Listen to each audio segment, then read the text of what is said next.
Chimpy, you want to sing? You want to do it? You do a little singing? Do you want to do a little singing? Oh, Chimpy.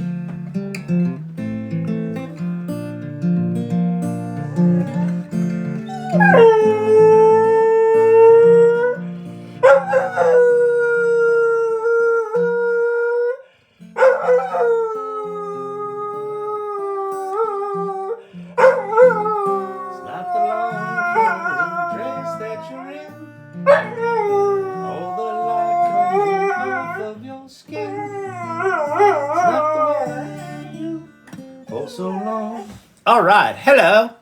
Champy's a little into it. He was a little sleepy.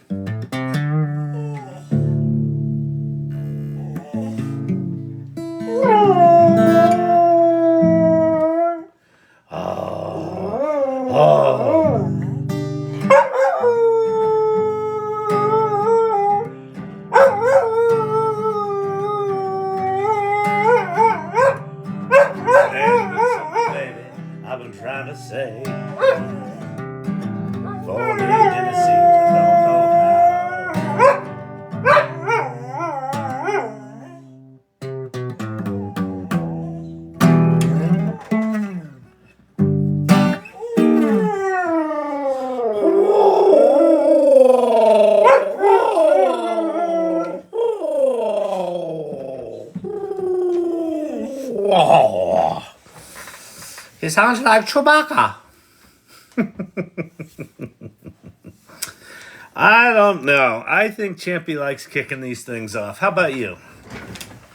I think he digs it.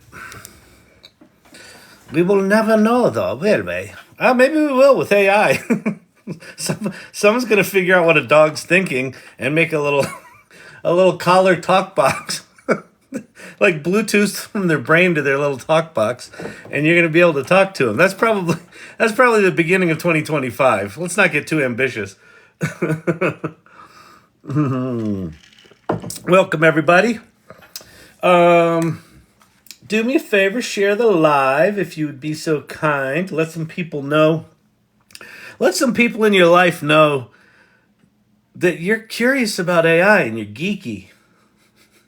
Especially if they're going to be bugged by it. I don't know why that gives me joy, but it does. It's not the long flowing dress that you're in, or the light coming off. Hang on, letting the mods know we're live. They probably already know. They're probably already modding away down there. Sherry D, what's happening? Steve-O. Robert Rossi in the house. Robert Rossi, please come to the backloading dock. Robert Rossi, backloading dock, please.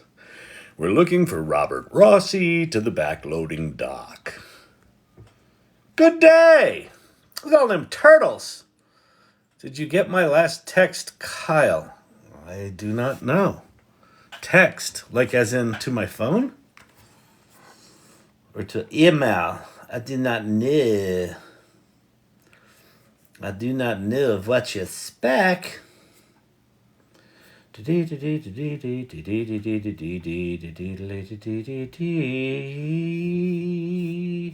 got a GoDaddy verification code. Good. Went to my first Writers Guild with Jane. She does an amazing job. Yeah, Jane's awesome. Jane is awesome. Nope, in the live chat. Oh, yeah, I think I did. Yeah, if you're asking about, was it okay for you to tag me with the AI Learning Lab? Yes, it's fine. Thank you for asking. Be not afraid. Look at the hearty heart. Thank you so much. I appreciate that. Silver Fox, good day to you. Motherly advice. I'm still shocked there's so many people who have yet to try an AI prompt. I'm right there with you, but at the same time,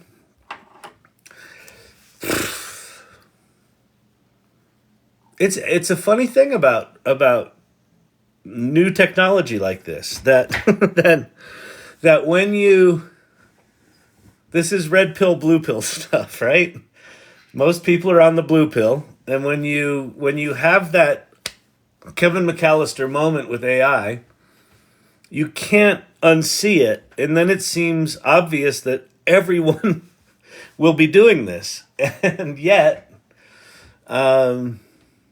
it's just one of those things. It's scary. New tech's scary. I think AI in particular, I think people think they need to be a lot more technological than they actually do. And there's a lot of reasons for that. And with some lanes in AI, it pays to be super techy. There's a lot of lanes in AI though where you don't need to at all. And I think that's counterintuitive. So I think a lot of it is just people like, yeah, I'll get to it when it gets easier. Not really realizing that the easy's been here for a bit, but it's going to get easier and easier and easier, right? 2023, all we talked about was you got to be a prompt engineer. Oh my God, it sounds intimidating. And now we're using pictures as prompts. So things are gonna evolve quickly on the prompting front too. How you use these tools are gonna get a lot more intuitive.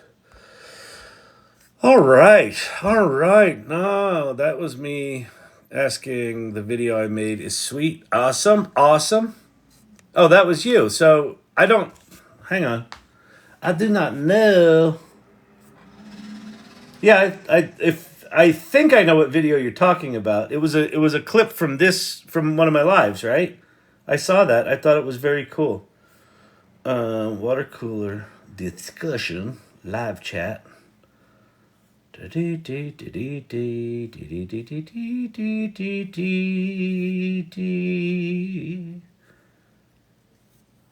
I need your help and advice. Is that the one? I do not know. Sure. I mean, say specifically what you need. Also, I would say help and advice. Check out the guilds. One of the things I want to talk about tonight is the guilds. Get people paying attention to those a little bit. All right. Said the same thing. No, it wasn't. Yeah, okay. Your moment was today? Your Kevin McAllister moment? Oh, that's so cool. You never know when it's going to happen either, because people are like, oh, yeah, I know AI. One of my favorite moments, there was a guy, Greg Rosner, good guy, smart, into this stuff. And what did I show him? Oh, I was like, have you used ChatGPT? He was like, yeah, I've used it. And, sounds good. And this was when I had first created a Zapier automation to generate content. So you filled out a Google form. It asked you a few questions. Pate, what's happening? And then you submitted the form. And then it would email you back a set of social media content. And so I'm on a call with him. And I said, oh, let me show you this thing I just did. And I said, I asked him the questions. So I shared my screen. Or did I share my screen? I think I did.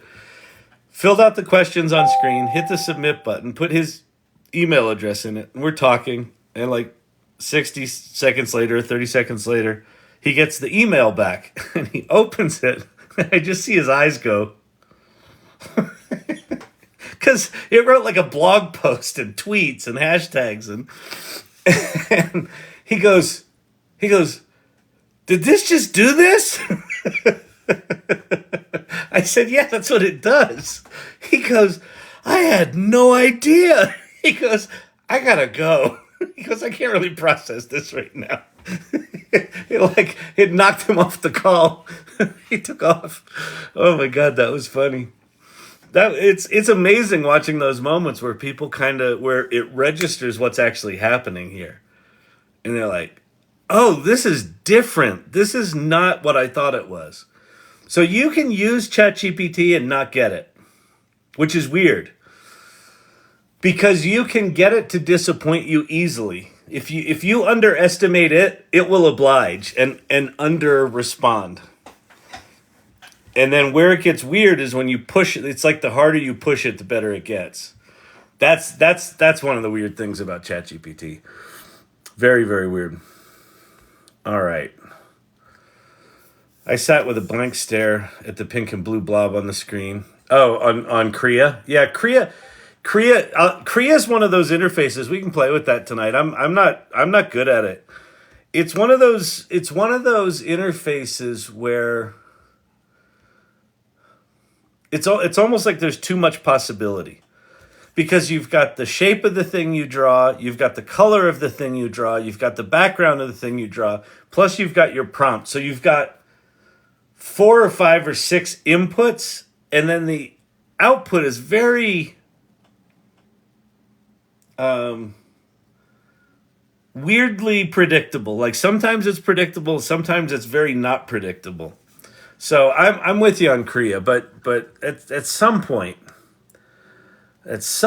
can you recommend an AI where I can edit my MP4 video? I don't know what edit means. Editing video is a whole world. If you want something that basically just does Final Cut Pro for you and takes lots and lots of shit and assembles it, I don't know that there's anything like that. If you're looking for something that will modularize, chop your long form stuff up into shorter pieces, there's things like Video. If you're looking to just cut out ums and ahs, there's Descript, which you can sort of edit the script and it'll chop the video up in bits. There's a ton of different I don't quite know what that means, so I can't really recommend it. I don't know what you're trying to accomplish. It is that's a whole fucking series of rabbit holes right there. I mean, what I would do if I were you is start to get really curious. Just go to futurepedia.io and look at just look in the video section and start playing with tools and just start learning what the tools are. The thing I'll tell you about video tools right now is most of them are quite expensive. So it's really tough to just play with video right now because you essentially have to have accounts. And most of them are $10 a month, $20 a month, $30 a month. It's a pain in the ass.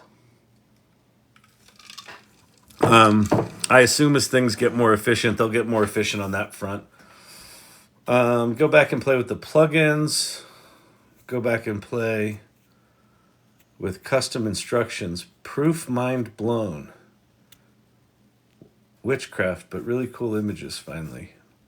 I'm not sure what you're talking about there, Sherry D. Maybe you're answering someone else. Kyle, I made you some cookies. Very nice. Look at those cookies. They look tasty.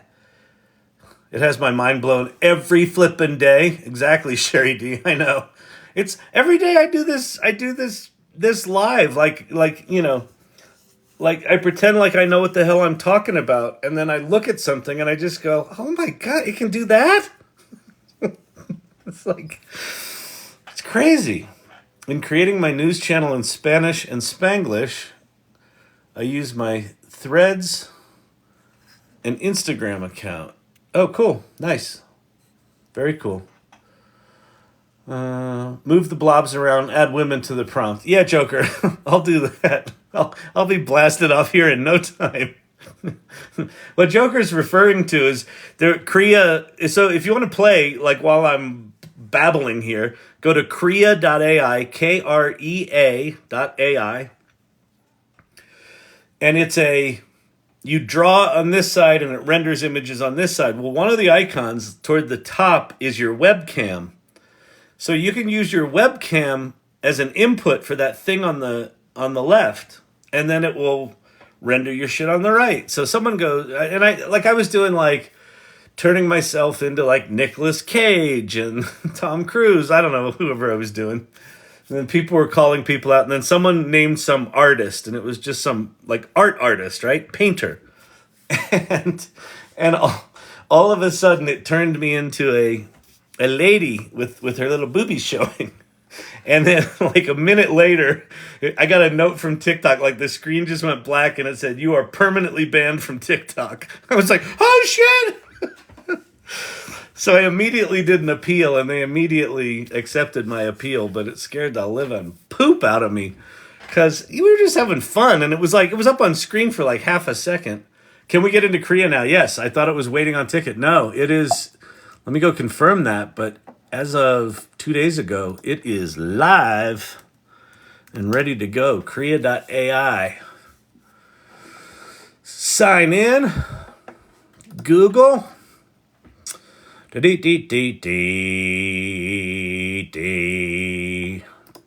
Ba-da-da-da. There you go. There's your blobs. There's the blobs that everyone's been talking about. The intimidating pink blob. Pink and blue blob. So here. Gotta look at our company's first Gen AI use case. Saving millions already. So Kavruno works for a large, I think, insurance company, right? Or a large something company, like a Fortune 500 type deal. First Gen AI use case, saving millions already. We're gonna start seeing a lot of stories like that. So the way this here thing works is you put a prompt down below. So I'm just gonna hit the random prompt thing, although that's probably dangerous. A Van Gogh tinged provincial farmhouse under starry nights. Okay, so let's get rid of that thing. Oh, that's cool. That just turned into a window. But let's make this more like a...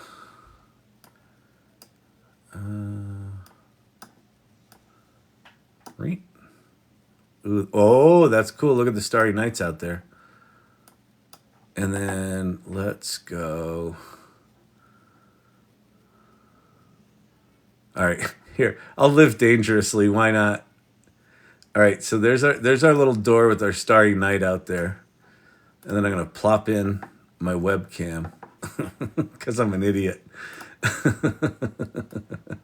So there I am. Although it's turning me into a house. Oh, I guess because my shelves.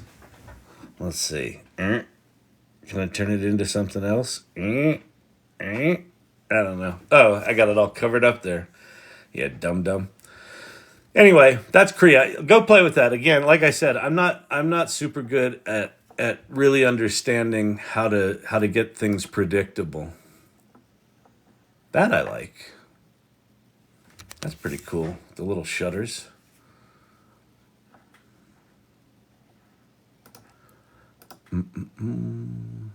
Ooh, a bayou with moss drip trees. Oh, this is cool. Okay, so that's cool. So this is our kind of horizon.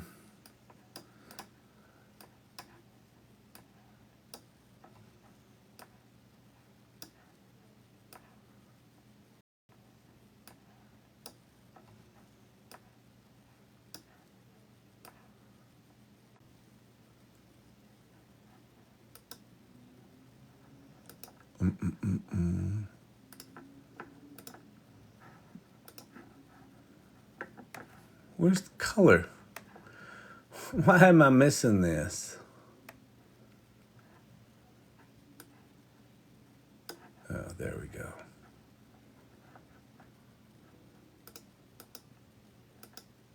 Ooh, that's cool. Look at that. Sweet. So with silly inputs, you can get, semi-predictable outputs.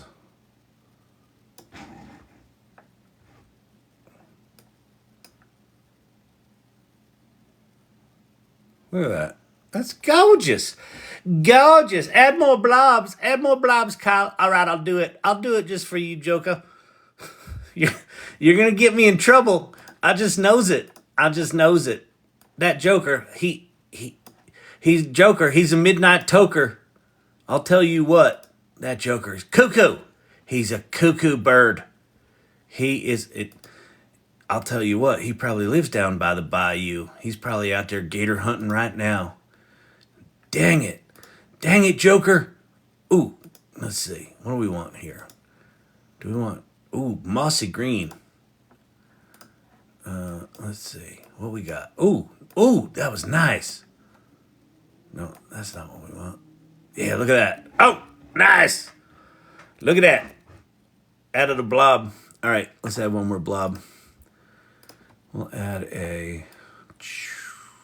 Oh, you know what I'll do? I'll add a paintbrush. Don't we have a paintbrush thingy here?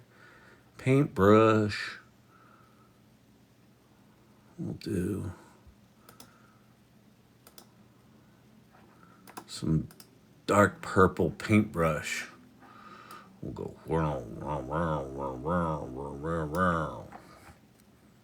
Ooh, yeah. Oh, Nelly. Oh, you know what we're going to do? No, Kyle, what are we going to do? We're going to grab that blob, because this is all object-oriented. We're going to move it down here. Ooh, that's cool. if anyone watching this channel who hasn't been here before is like, wait a minute, is this it? Yes, this is pretty much it. So welcome if you haven't been here before. My name's Kyle Shannon. This is the AI Learning Lab. We just play here. It's affectionately been called Chat ADD, this channel. This is Kra.ai, Krea.ai. Is there a prompt you create in Krea, or do you put blobs and it makes up the scene? Yeah, the prompt is down here on the bottom. So right now it says a bayou with a moss-draped trees, silent except for the chorus of frogs and crickets. So I can just hit the random button. It'll just write me another prompt. This is what I was saying earlier about. This is such a different experience than. Oh, that's cool. It made a vineyard. Those things turned into grapes. And then we can get rid of that.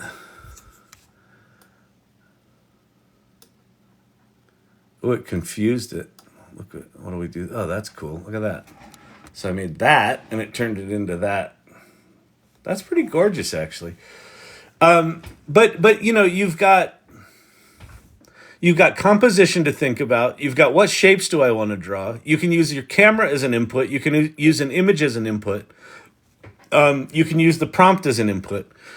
So it's tough enough understanding how to get just straight image generation to work. But we increasingly are going to be moving into these interfaces that have all sorts of different inputs that are not necessarily text. So I think a tool like Krea is really good to experiment with and play with and understand what it does. Let me just roll the dice a few more times and see if I can get banned from TikTok permanently.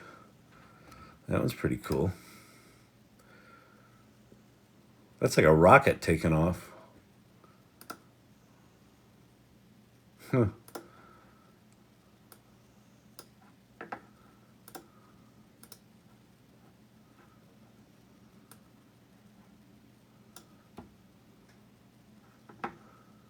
Can I rotate this? Oh, I can. Oh, look at that.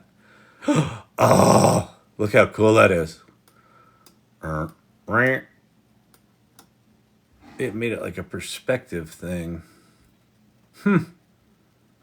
The purple blobs became the purple trees. Nice. Strange. Oh, look, and the little blue thing on the bottom became the inside. We're like inside a little Japanese house right on the water. That's so cool. Who's Joker? Who's Joker? You all are jokey. You're all joking. All right, so I don't even know where to begin tonight. Where do we want to begin? Why don't you ask some questions? Make comments below. We've got mods in here will pop your questions up. I'm also just going to go through and just start answering a few questions. I think tonight is just going to be a little bit of a random, a smorgasbord of activity, which if you've been here before, you're like, Kyle, that's what it is every night, you weirdo. You can make money with ChatGPT. Do you have a gold button? You can make money with ChatGPT. I don't know if you knew that. What's the best tool to turn low-res photo into huger res? There's lots of them now. There's a new one that just came out called Magnifique, which I think is $30 a month, so that's not cheap. I think Krea does it, now that I think about it. Let me go to the home page here. Yeah, upscale and enhance. So I drag and drop an image here. Oh, these are the images from my little book last night. That was a nice one. Let's grab this one. Open.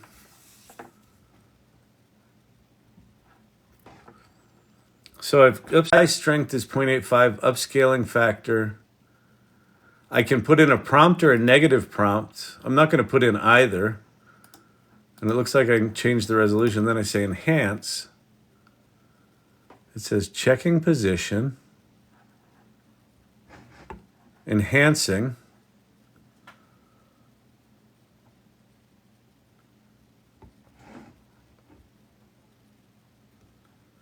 There's also Topaz Labs theirs is like, it's like a $200 piece of software, but they have sales all the time, so you can usually get it for like 120.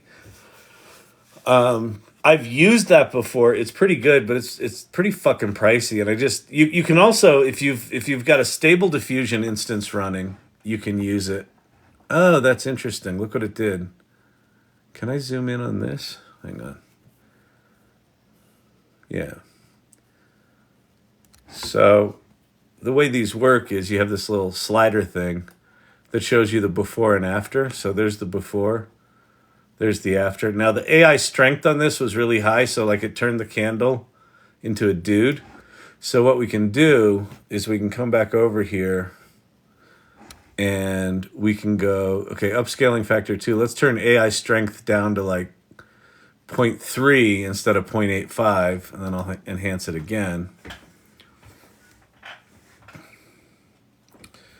Silver Fox, janky at the moment. Add a light yellow circle for the sun.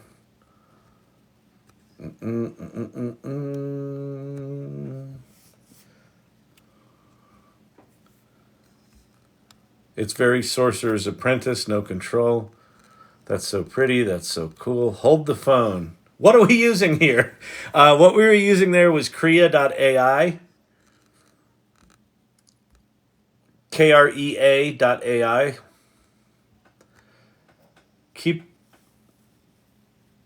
Keep overlaying them on top of each other, then move the top picture. All right, hang on. Let me see. How did this do now?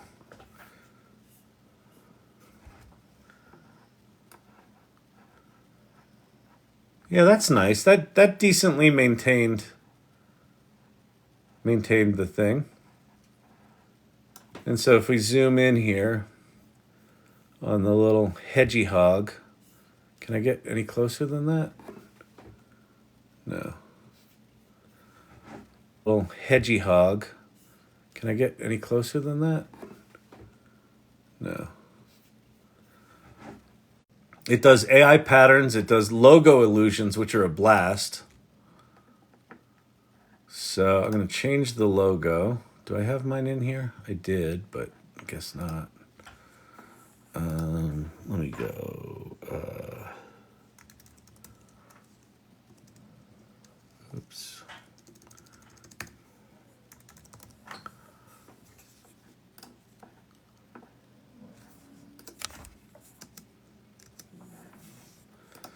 So there's the AI Salon logo. So we're going to grab that. Generate illusion.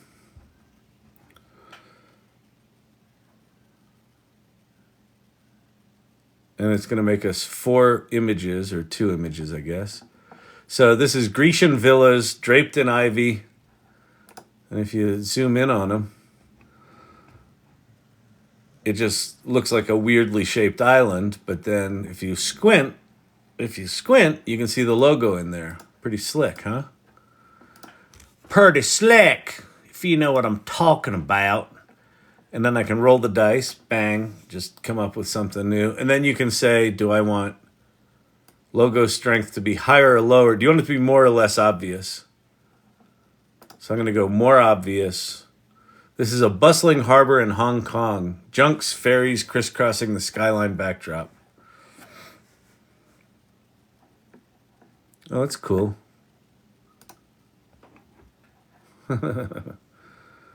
Pretty cool. So it does that. Yeah, this is a pretty slick tool, this here, Kra.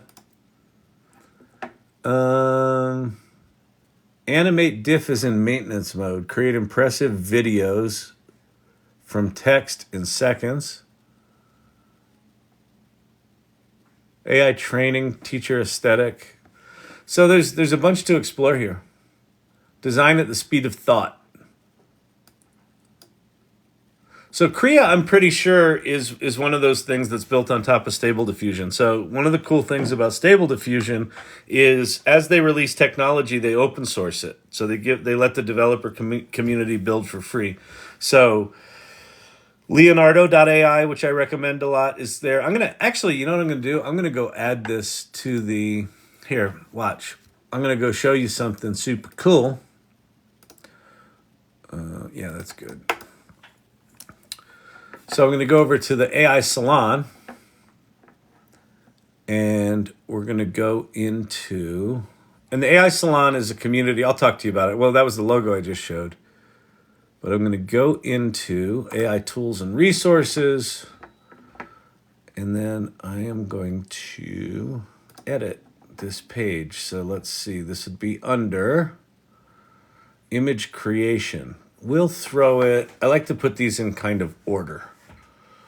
So I'm going to put it below Midjourney. Yeah, because Midjourney just went web.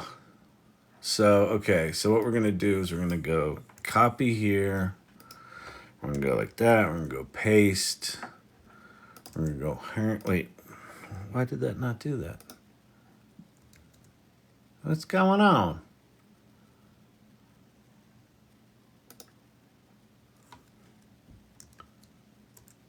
No.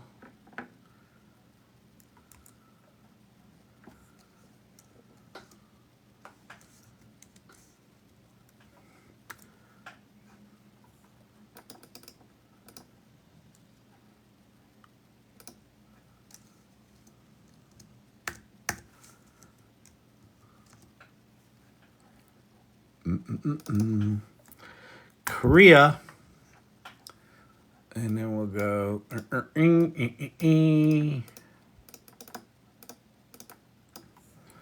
Kra.ai.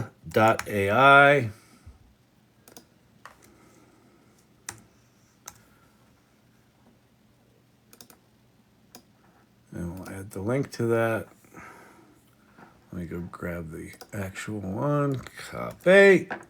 Go over here. Go paste. Go insert. Go real time. What's that called? I don't know. Let's call it shape to image. Just go. Wait. Just go play. Exclamation point.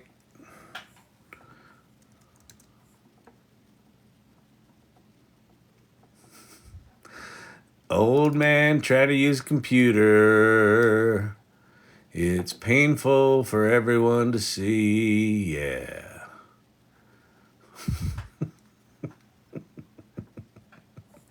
Where's the color?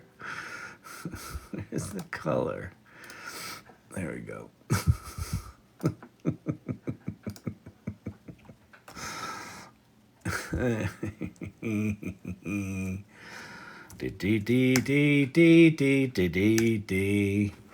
All right, save.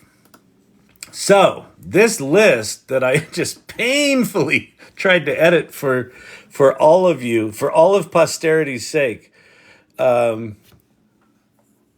is there for everyone to benefit from. So this is last updated December 14th. Oh, I gotta edit again. God. You are watching a painful situation. This is painful for me and you. All right, so you want to know where to start? Thought to image. Oh, that's good. Oh, but I gotta edit again. But dang it, Joker. Fine. Real-time thought. Or webcam. Haha. To image. Just go play. Save. Okay. So this list here, you can find at the AI Salon. Starts out with ChatGPT because it's still the best. Then here's like the top 4 large language models. Claude, Grok, Bard, and MS Copilot. Those are the biggies. Grok sucks. It doesn't deserve to be in the top 4, but it's there because, he's going to put money behind it. Then you got specialty LLMs, large language models, Pi, Perplexity, Llama, and Poe. Then you got image generation, which we just added Kra to. Leonardo, Firefly. Oh, wait, that's not Adobe. Oh, dang it.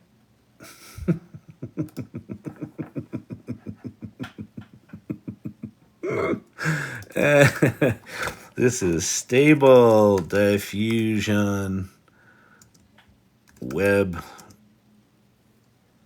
Wrapper. Save. So you got those. Then you got video creation tools. Pika Labs, HeyGen, DID. I did some really cool things with those tools I can show you. Then you got 11 Labs and Refusion under music and audio. You got 3D worlds. You got resources and people to follow. So this is a list of things that I think are worth your time to spend some time with. All right. So you're like, but Kyle, how do I get to the salon? The salon. So how you get to the salon, I think I'm going to change this as well. I'm going to change this to the actual URL. It's AI Salon.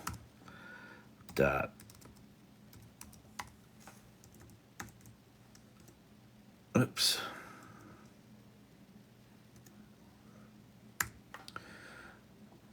That's it. aisalon.mn.co. Go there, and it will take you to the site we were just on. And the first place I want you to go, if you want to join this, is go to the Welcome to the Salon page. So it's right under Salon Info. And it will tell you about the Salon, a community of extraordinary adventurers exploring the AI unknown. You'll be like, whoa, I don't know if I'm an adventurer, Kyle. Well, then this might not be the crew for you, because we want adventurers. We just want people that are curious and not douchey. So read about who we are and look at our values. They're radical things like be curious, be generous, like share what you know. Like when you post an image, this has started happening a lot lately, is as people are posting images, they're also posting their prompts. And then they're even posting like, hey, I tried this and it didn't work. And I tried that and it worked. And so that's been super cool to see. Exploration is one of the values. Collaboration is one of the values. Like team up with people in here. Inclusion, like welcome people in. And then empathy. Everyone's going through shit right now. Everyone. People are scared of this AI stuff. They're pissed off about it. Even people who are excited about it and come in like, oh, this is so exciting, Kyle. At some point you hit some weird wall where you're like, oh, fuck, this is terrifying. What do I do? What do I do? I don't know how to do this. What am I doing with my life? Ah! And then in the background are TikTokers going, You can make money with ChatGPT. and you're like, shut the fuck up. I'm just trying to figure out my life. So we got to have empathy for each other. So if you dig those values, and go read them, read the intent behind them.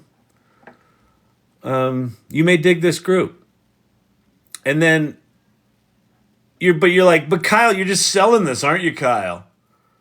Like, how much does it cost? Like $100, right? No, it's free. It's free. There's no upsells. It's the whole idea is to create. This is a group I started the week after ChatGPT came out as a shameless way to surround myself with people who are trying to figure this stuff out too. Because I've been through this before. I went through this in the mid-90s with the World Wide Web. I started one of the first digital agencies. I started a group called the World Wide Web Artist Consortium in New York City. WAC. We call ourselves WAC. I think WAC still exists on Facebook, actually. And this is a group like that. Like, here's what I know about where we are in history. We're at the very beginning of something that is going to fundamentally transform society globally. And we're, I used to think like, well, that's not really possible. Like, you can do it country by country or continent by continent. But no, we watched with COVID, like that transformed the globe. That transformed society globally. Well, AI is going to do it too. So one was, a natural thing. This is something we've created. It's going to change everything. So I want to be around people that are up to something. So here's what it costs you. My request is, if you join, go introduce yourself and embrace our second value of generosity and give us a nice introduction. Like, who are you? What do you do? Like, what do you enjoy? Where are you on this AI journey? And then there's a water cooler discussion area. There's a show and tell section. So a lot of the people that show up here night after night, called the irregulars, will come in. This is the real engine behind Kra.ai. That is totally what it's like, Ted. They come in and do shit like this. Like, as we're talking, they're just sort of jamming in real time and jumping on the Kra.ai train. That's beautiful, actually. Kra.ai is amazing and daunting. I mean, that's really beautiful. Who did that? Danielle, that's beautiful. The cookies, the AI Learning Lab cookies. Oh, I love that. All right, here, we're going to go save that. Save images, Danielle, cookies.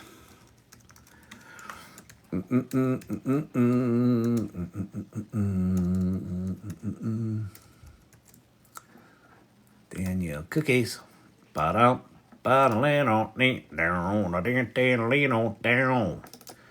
at that. That's gorgeous. That is gorgeous. I likes it a lot. Actually, I mean, isn't it amazing? We're living in this world right now where, like, so let's say we wanted to do like a big AI Learning Lab Christmas party, and we knew a baker in town that made these kind of sugar cookies. You could just design this shit, and you could just walk in with these designs and go, make me these, or something like these. I think that's such a cool thing that we're living in that kind of world right now. All right. So there's that section. There's a news section, the AI tools and resources. That's the thing I just showed you that's got all these sites on it. And then here's the other thing that I want to request tonight. So we've been having a lot of talk amongst the organizers of the AI Salon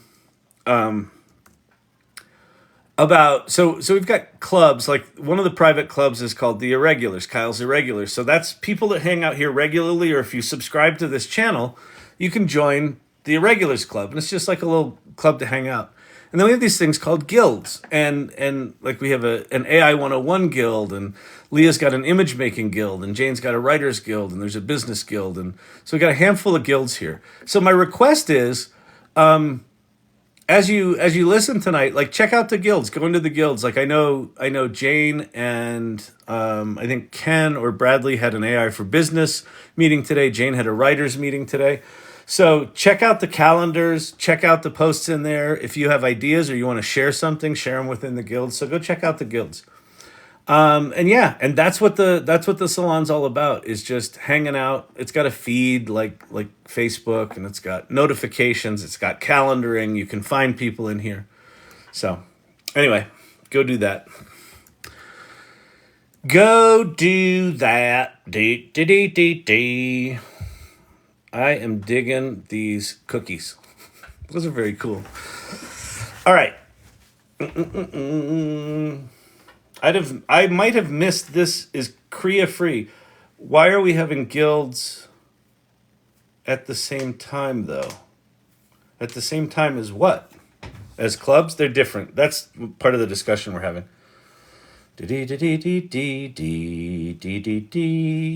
I got to use Dolly more. Y'all inspire me. Yeah, go use Dolly more. Here's one of the tricks with Dolly. Don't think of it so much. Well, it's not. It's not one of the tricks. It's just, here's something I found that's another approach to it. Is why are they at the same time? I don't know. I don't know. We were having bigger philosophical discussions about the roles of all these things, so didn't get to that. That's a good question. Okay, Mr. K, I'm still excited. Very nice. I can't decipher my prompts. Here's something to do with Dolly: is use just start having a conversation in ChatGPT about whatever the topic is. Like if you want to make images for a game, start talking about your game and what the game is and what you like best about it and da da da da da. And then have ChatGPT give you 10 visual concepts to have it describe 10 visual concepts for how you might bring those game images to life. And then say, "Oh, I really like 2 and 4. Now, can you make me an image, using those two styles, combining those two styles of whatever the subject is?" So give it, have a long conversation before you get into the image generation. And then the images will be generated inside the context of that. That's a thing that might get you unstuck if you're trying to figure out how to play with it. The other thing that I don't see a lot, if you want a vertical image, you can tell Dolly or you can tell ChatGPT, I want a vertical image, or I want a 9:16 vertical image, or I want a landscape or horizontal image, or 16:9 image, or whatever, 4:3. It doesn't just have to be square. You can give it dimensions, and it will generate whatever you want. So if you're doing a nice landscape, make it horizontal. If you're using Microsoft's Copilot, which is also Dolly 3, it won't do. It only does square. I don't know why they haven't fixed that, but they haven't. But if you're in ChatGPT 4 using Dolly 3, you can tell it to be wide and all that stuff. All right. It's like create a picture. Create an image of a dog and a cat and a ball jumping around it.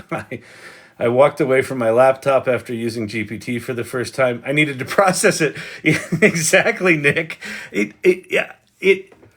These tools are,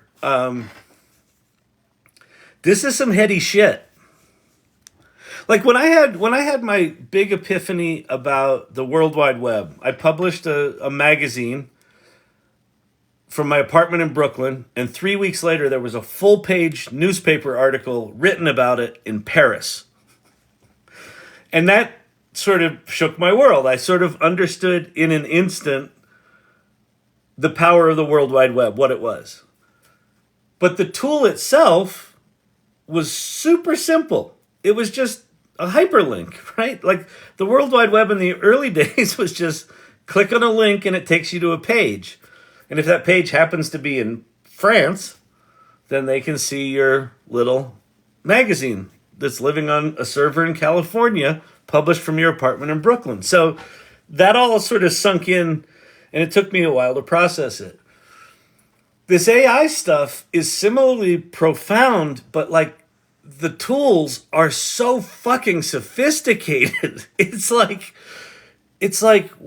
how do you process this shit? How do you process, oh, I've spent 30 years of my life being a copywriter or a creative director or a programmer or a project manager, doing this one specialized thing and getting really good at this one specialized thing. And all of a sudden, anyone who can prompt decently can do some percentage of that thing, have access to that thing that I've spent a career mastering.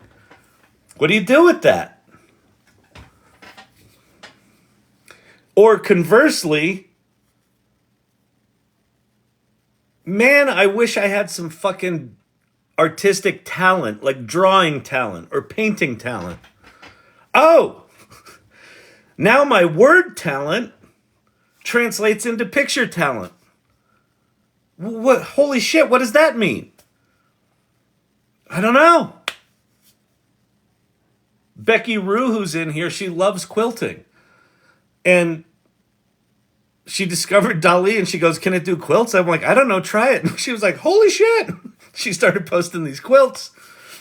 Then when GPTs came out, I was showing how to make GPTs and Becky posted, I made my first GPT. It's a quilting GPT. So she made a GPT that will generate quilts.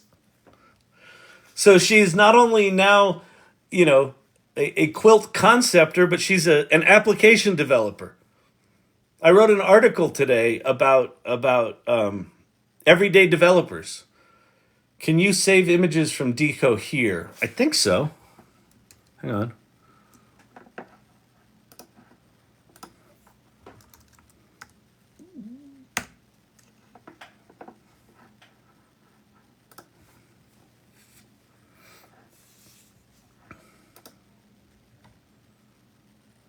If nothing else, you should be able to right click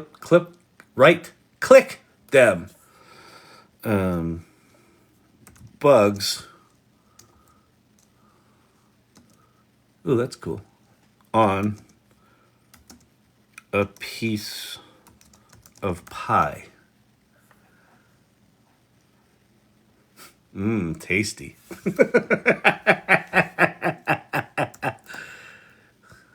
I can't right click it.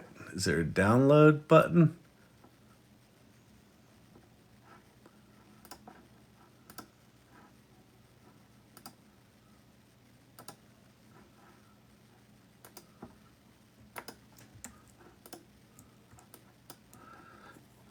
When in doubt, screenshot that shit. I don't know why. Because I suppose because they're wanting you to generate video. So I'd just screenshot it. If you see something you like, just screenshot it. Am I generating this video? Yeah. This is going to be gross.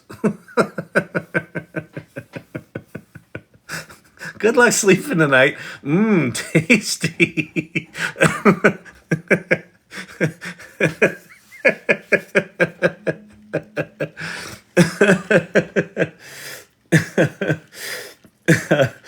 Oh, what was it? Oh, it was one night we were doing I was showing people Suno, the music generation thing. Digital Gods. Oh, thank you so much. That's really generous. I appreciate that a lot. I was showing people the Suno music generation thing, and it generates an image for the song that it writes for you. And there was this song it created for me that I really liked. I wanted to share with people, but the image it made was this creepy porcelain doll, and Pate was like, "Take the image away, take it away." Pie has bugs. Oh, that's so good, Ted. Ted's on it tonight. He's on point with the action there. All right, let's see what this video came out like. Okay, yeah, that's about as disturbing as I thought it would be. And they're like weirdly morphing into each other. That's really bad. See, you can download this. So I don't know why they're not allowing the downloading of images, but whatever, they're not. So no, the answer is no, you can't. But you can screenshot them. On the Mac, it's Command Shift 5. I like them cookies. Cookies is tasty. All right, what do we got going here?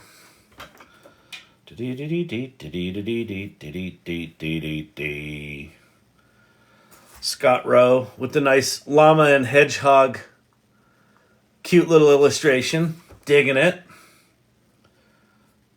I like that people are playing with Kra.ai. That's pretty sweet. Oh, nice, Danielle. Here's Simpson cookies. I mean, imagine if you're a bakery. Oh, here's an idea. Okay. You're a bakery, right?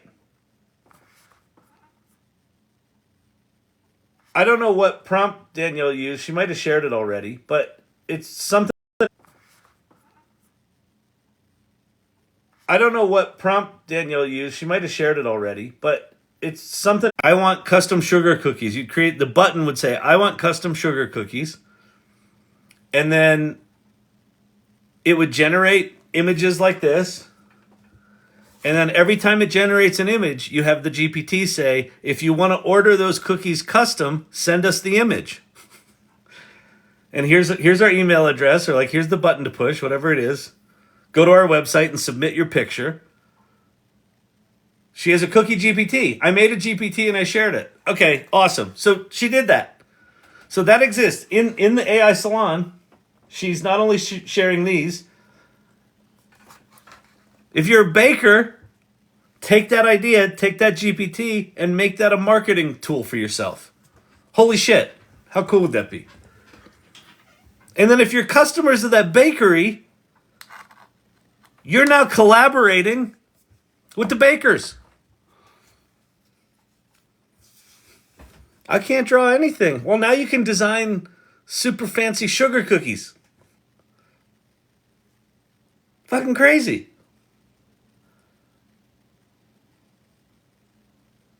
I like it. I like it a lot. I'll tell you, Jim. Those are great. I didn't realize that was a GPT. That's fucking awesome. fucking awesome. Y'all are swell. All right. Send me your images and I'll make the cookie cutters. Oh yeah. So here you go. Vicky, who's an organizer at the salon, does 3D printing stuff. So she could take these images, and if there's custom shapes that you want, she could 3D print your cookie cutters. You could give those to the baker. See how this works? Do you see why collaboration is one of the values of the salon? That's exactly what this group's about. Kyle, you are going to love Kra.ai Infinite interface. Oh, I bet I am.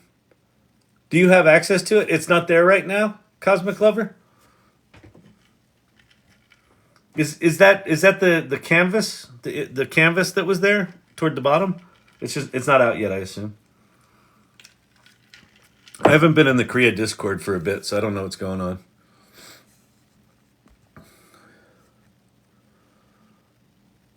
Thank you very much for the Roses Z Motion. Thank you so much. I appreciate that. Becky, it's late. I can't do bugs. Come on, man. I know that was a little rough. Listen. I'll admit that was sometimes infinite canvas. Is it there yet? For Kra.ai? Hang on. It says new canvas project. Studio. Oh, infinite canvas. Yeah. New canvas project. Oh, yeah, I've seen this. This is the outpainting thing, right? You just keep adding and adding and adding. Canvas like Gemini. Yeah, super cool. So let me roll some dice here. Generate.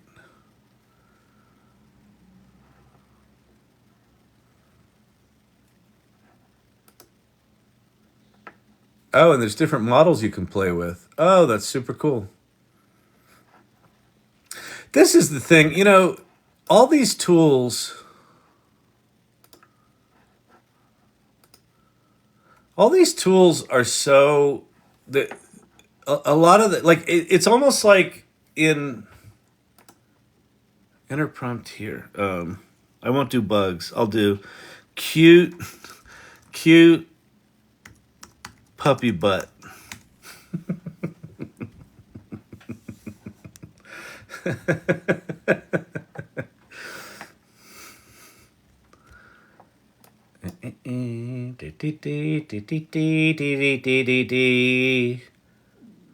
Rolling dice on your TikTok future. Totally. I totally am. How do you get these onto the canvas? Do you paste them? What do you do? Adding image.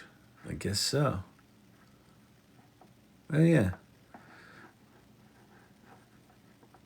And then do I go, right? Yeah. Okay. And then I assume I can go, yeah. Prompt. There is no prompt information for this element.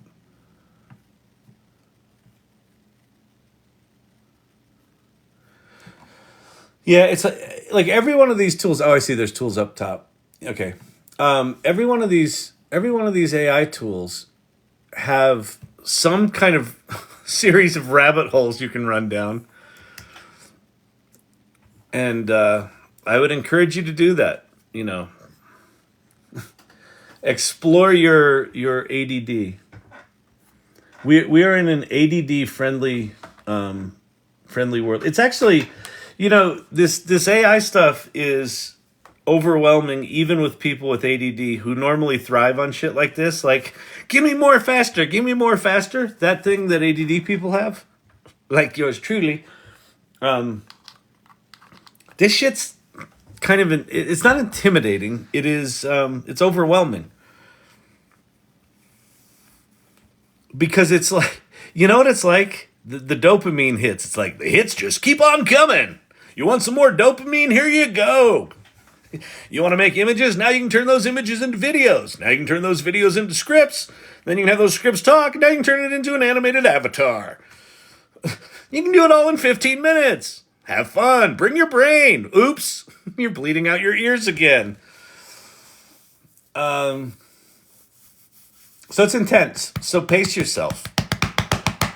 I have an image of Lemmy being a baker. Motorhead. Oh, not being the long-haired llama. That's pretty funny. I made a GPT and shared it. It's such a cool GPT. That's it. Like, that's such a cool concept. Just the ice sugar cookies. Such a cool concept. That's a pretty cool cookie GPT. So cool. What about the image trademarks? Yes, you should follow trademarks and not do The Simpsons. But you can do AI Learning Lab cookies. I give you permission to do AI Learning Lab cookies.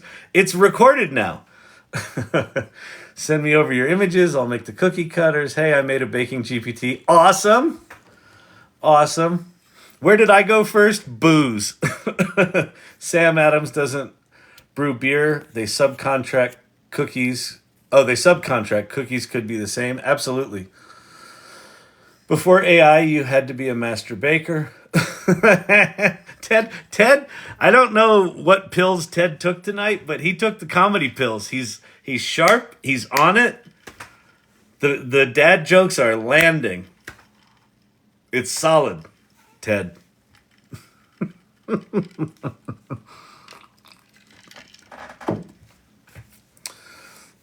Oh, that's really funny.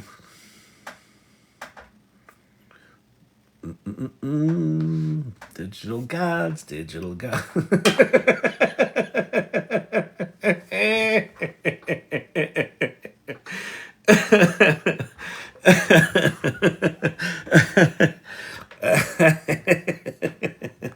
Yeah, sorry about that one. Sorry about that one, people. I knew the minute I did that wasn't going to be a good idea. I just wanted to see if you could save images. It seemed quick. I finally got ChatGPT Plus. Yes. Do you think it's worth keeping X for $16 a month at this time? No. Well, for different reasons. Like, I like being able to edit my tweets. I like being able to post really long tweets.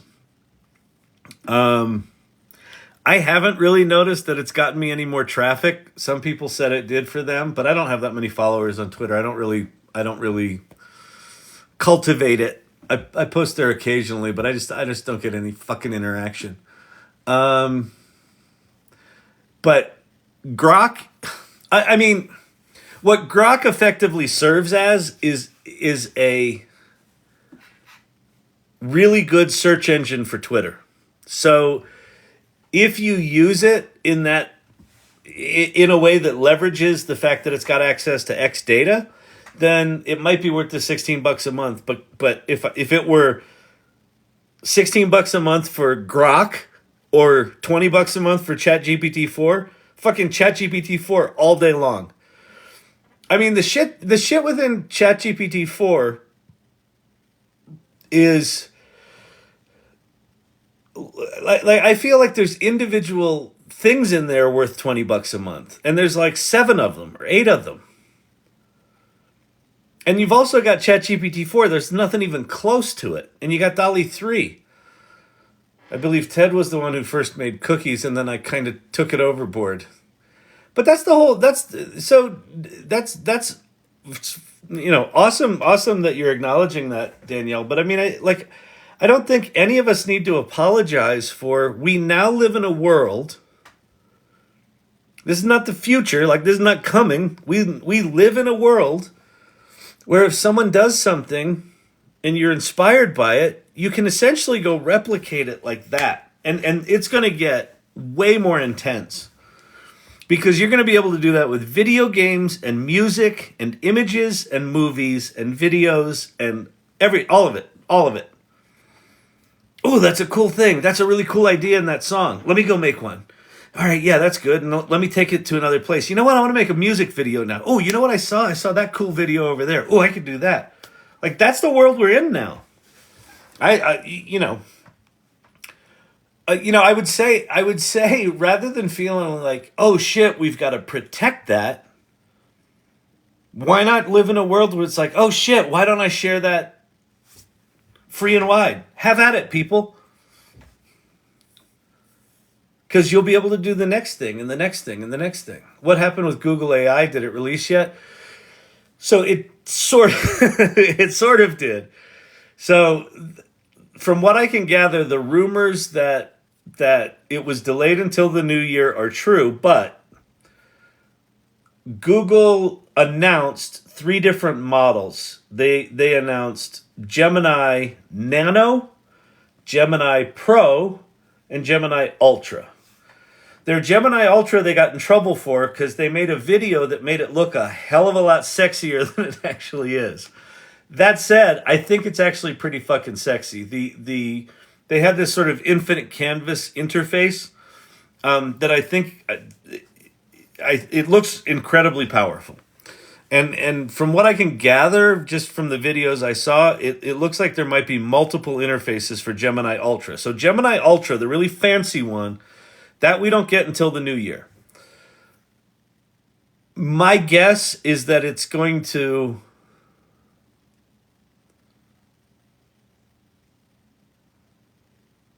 They're saying it's as good as GPT-4.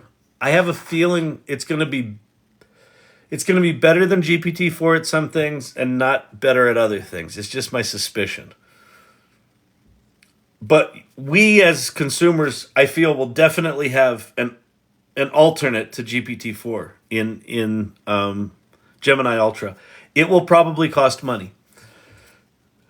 Gemini Pro, the middle one, is the equivalent of ChatGPT 3.5. And if you go to bard.google.com right now, that's Gemini Pro. And then 2 days ago, on the 13th, yesterday, on the 13th, Google released the API for the Gemini models, Gemini Nano and Gemini Pro, to developers. So developers started developing on Gemini Pro starting yesterday.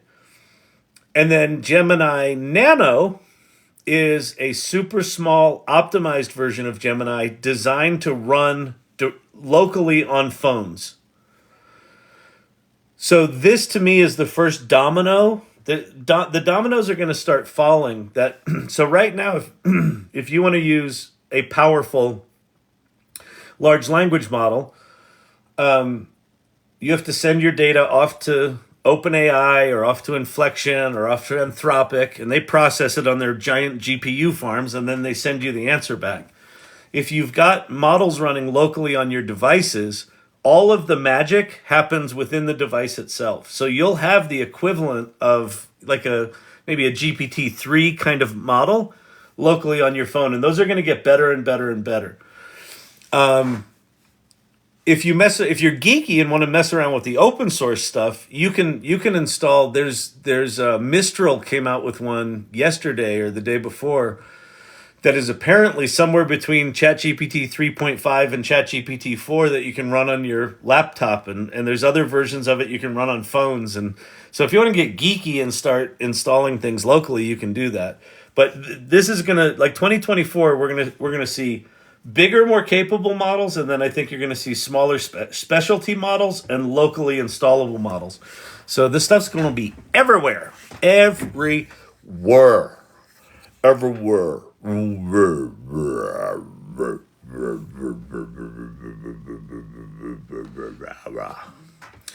All right.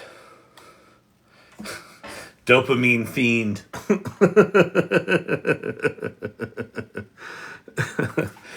That's JRC. Beautiful. That's it. That's what this is. I mean, seriously, AI is like the crack cocaine of software applications. It really is nuts. I'm in irregular number 9. Nice.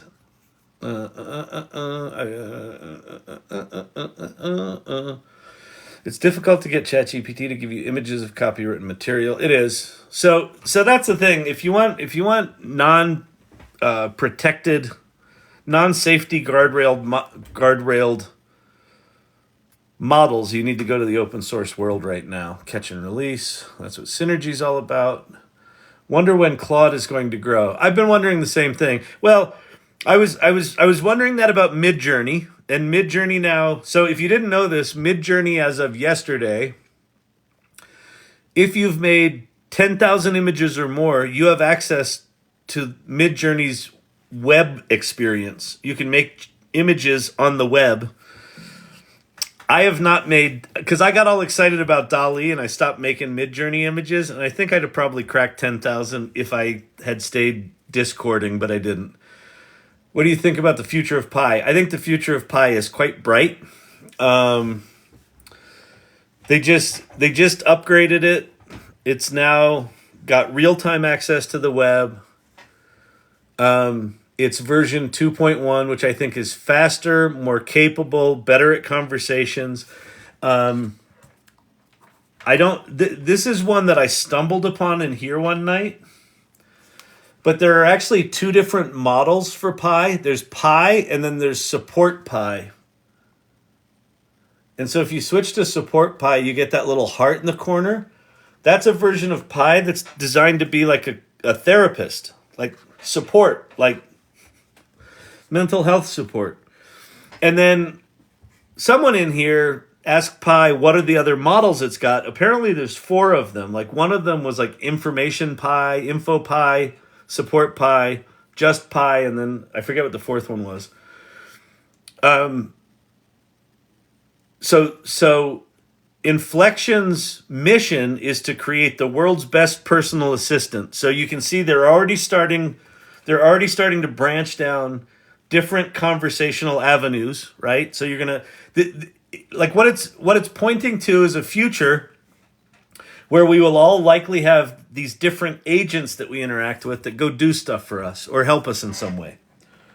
The other thing about Inflection, they raised $1.3 billion and they just bought 22,000 H100s, I think, the big GPUs from NVIDIA. They spent almost $1 billion on 22,000 GPUs. Excuse me. So that they can make their own foundational model. So they're gonna that thing's gonna get really good. I don't know what their business model is because it's all free right now. So, but they're looking to be one of the major players. Now, they've only raised 1.3 billion. I mean, that's like chump change. I think I went through $500 million last weekend, just dicking around. We're in a new era where I was talking. Where was it? I think I was listening to a video or something like that. Yeah, it was some podcast, and they were talking about, this company only raised $50 million. Like they're like a 6-month-old startup. They only raised $50 million. Like we're just these age restricted. Wait, your live may contain themes not suitable for younger audiences and has been age restricted. Okay. It's called Mixtral. Thank you, Digital Gods.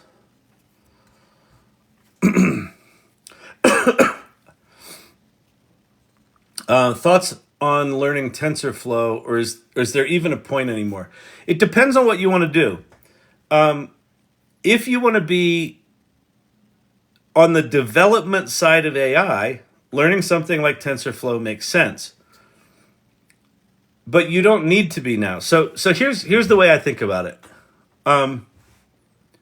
November 30th, 2022, a year ago, was this inflection point where the AI world kind of split, right? It began to split. Before then, you pretty much had to be a mathematician, an engineer, a research scientist. You had to learn TensorFlow. TensorFlow is one of those things for me that every time Google would make an announcement about TensorFlow, they're like, we made it easier. Go to TensorFlow. It's super easy to use now. I would go to try to use it, and it wasn't super easy to use. It was just like they had better API documentation. Like you still had to be an engineer. ChatGPT revealed the power of machine learning and AI. Wait, go click on the AI star in the upper left. Where? Oh, the AI star on Pi?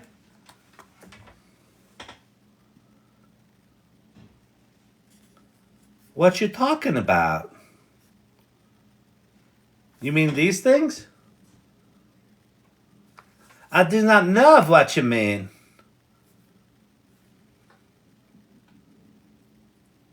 Get philosophical.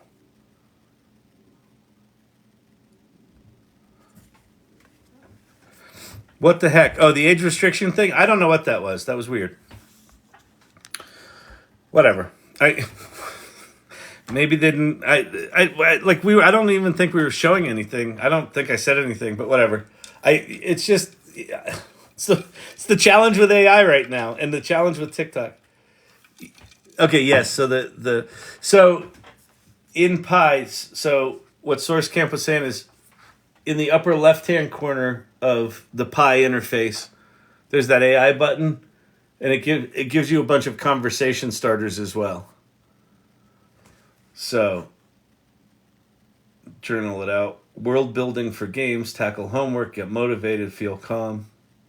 Oh, that's interesting. I wasn't in Support Pi. I wonder if it's different with Support Pi. No, they're the same. Okay. Yeah, those are cool. All right. Groovy. Age restricted, 45 and up. Yeah, I think we're already. This is mostly a Gen X channel as it is right now. I know we got some millennials in here, but I don't think this is a Gen Z heavy place. Kyle, you're always inspiring my knowledge base, and I'm thankful for all who contribute. Oh, thank you so much. I am too. I am. One of the things that inspires me most about doing this is what this community has become, and how you kind of support one another while I'm doing live, or if I'm running down a rabbit hole or just being an idiot. You're actually supporting one another, so I appreciate that a lot. Okay, something odd has happened. My images from yesterday for the Santa and llamas are different today.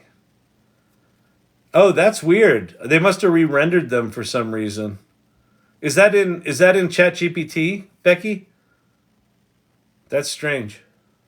It means you said a bad word. I say bad words all the time. I've never gotten the age restricted thing before. I say words like poo poo. Champy's got to go poo poo. He's got to go number 2. Oh, I don't know. Whatever.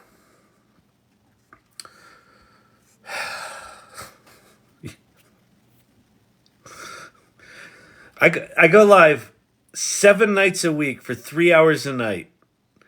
You'd think they'd have some sort of algorithm that would track content over time to understand like what this thing is over time, rather than I said some word that was on some stupid fucking list. Whatever. I mean, here's the deal. If I wanted to control all the rules, I could start my own TikTok, but we're playing on their platform, so it's their rules. So we gotta. Robert Rossi, thank you for the donut. I appreciate that, sir. Adult talk. Adult AI talk. Oh, yeah. The AI Learning Lab. Don't bring the kids.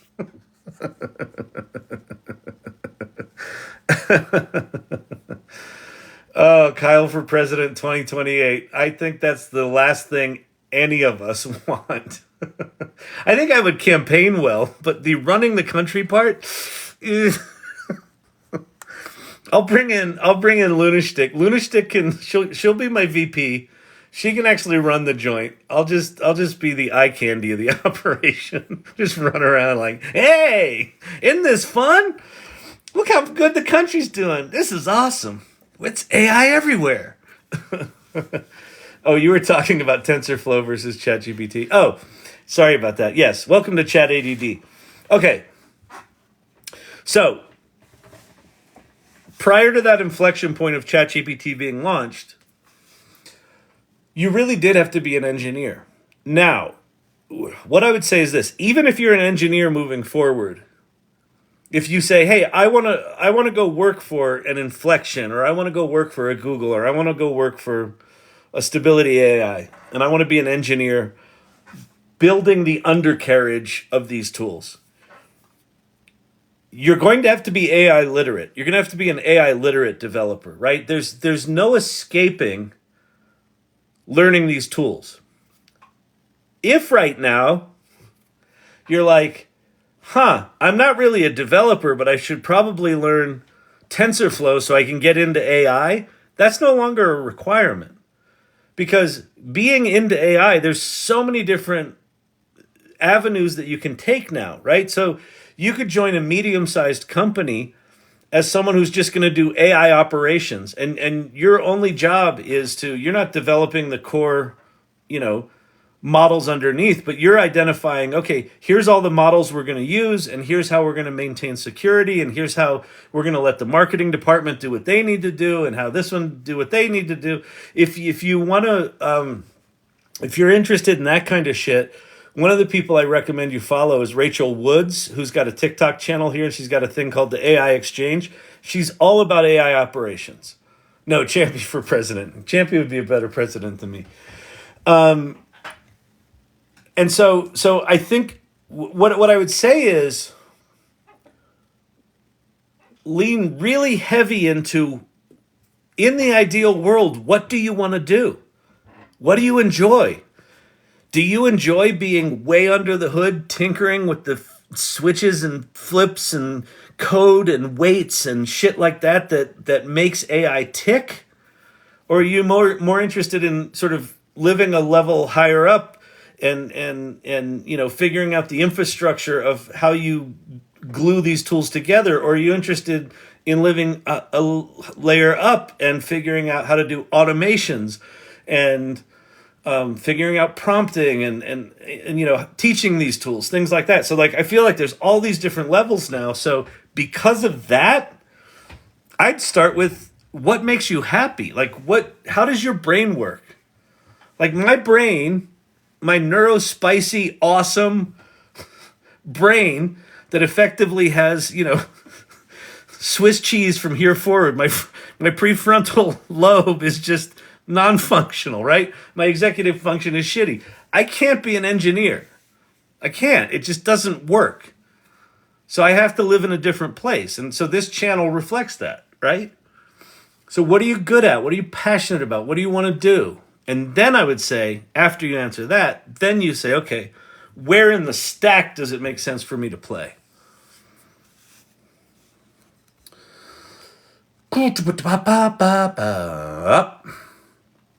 You will use AI. Kyle AI president. Okay, that's not a bad idea.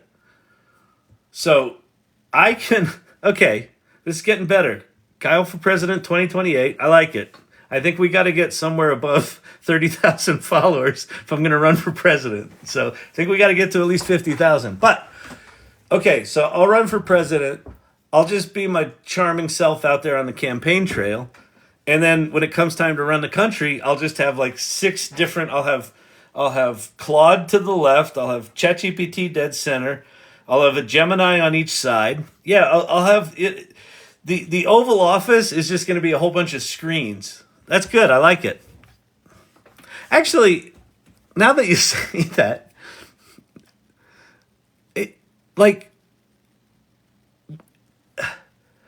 our politics are so dysfunctional. Like our politics are non-functional right now. They're not dysfunctional. They're non-functional. So, how much worse could it be?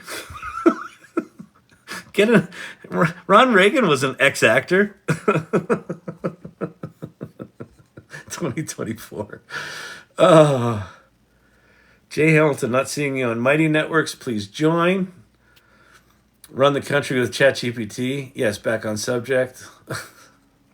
Listen, this is one of my requests here is just, when I veer off topic, just steer me back. Just I'm a good dancing bear. I'll just sort of, you just push me where you need me to talk. The AI is monitoring what you talk about here. Yeah, it is. Well, I'll tell you, when they shut my account down for good, when they said you're permanently banned, it was because maybe it's because I said the word boobies. Whatever. It's like, who fucking decides which words? Like, why is it okay to say, fucking this and fucking that, but you can't say unaliving? It's like, really? Like, it's language. George Carlin had it right. I saw that comment when I was flipping through here. George Carlin had it right. George Carlin was he knew what was going down. Tan icon with green letters. Oh. Talking about Pi. The AI is monitoring when you talk. Yes, yes, yes. I want to rock. Pate that hangs here does TensorFlow for Google, by the way. Yeah. Oh, that's a good idea. So if the person that was asking about TensorFlow before is still in here, join the AI Salon. If you want to know how to do that, go to this URL.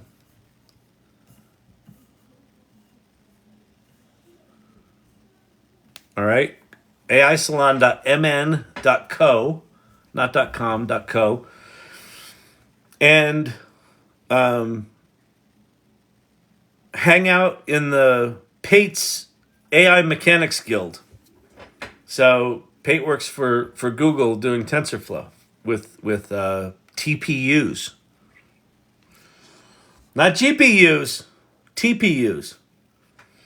And I said to Pate one day, the hell's the difference between a GPU and a TPU? And he taught me. And he has a whole documentation. It was really cool. That's what that guild's all about. Who was that recommendation? I missed it. Rachel Woods. Yes, Rachel Woods is the TikTok channel is AI Exchange. It's also on, if you go to the AI Salon Mighty Networks, it is in the tools and resources page where I showed all those tools. At the very bottom are people you should follow, and Rachel Woods is in there. AI Exchange is the TikTok channel. ASI for President. Thank you so much, sir. Super helpful. You're welcome. Found tonight's challenge. Very cool. If you're new and playing around in the AI Salon, go check out the guilds. Go check out the community section. And check out Welcome to the Salon. That's how my desk looks now. Did you see? I saw someone did this cool thing today where they took AI and they're automatically organizing like your desktop folder and your downloads folder. I didn't see anything other than that they're doing it, which is super cool, but I don't know how you install it. AI is the future of politics. I really do think some version of if you're curious about how these tools work and how they're going to keep them safe as they get more powerful, read up on or listen up on what Anthropic is doing with the technology behind Claude. They use what's called constitutional learning. So OpenAI uses human reinforcement learning. So the large language model generates answers, and then people go, that's good, that's not good, and right? And they do all that, and that's how it gets better. Claude uses a thing called constitutional learning, where they create a constitution. They create a set of high-level imperatives, like do no harm, and increase prosperity, and don't whatever. There's a set of rules, and then when it generates answers, those answers are measured against the Constitution, and it'll keep redoing them until it gets it right. And so that's a really interesting thing moving forward, because if you've got transparency in what that Constitution is, and you've got a large language model that follows that Constitution, it will follow that Constitution. It won't be like a human and go, well, I'll follow it for them, but I'm not going to follow it for me because I'm special. Like they do. Like politicians do. No, I'm sorry. That law was for you. Yes, you, all of you.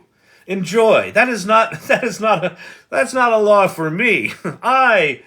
Of course I say I embrace the law. That law in particular, not really in my purview, if you know what I mean.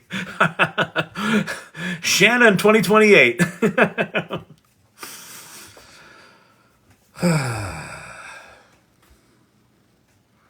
AI cabinet. They want the AI to run it all. No, please. The ADHD is exactly my pace.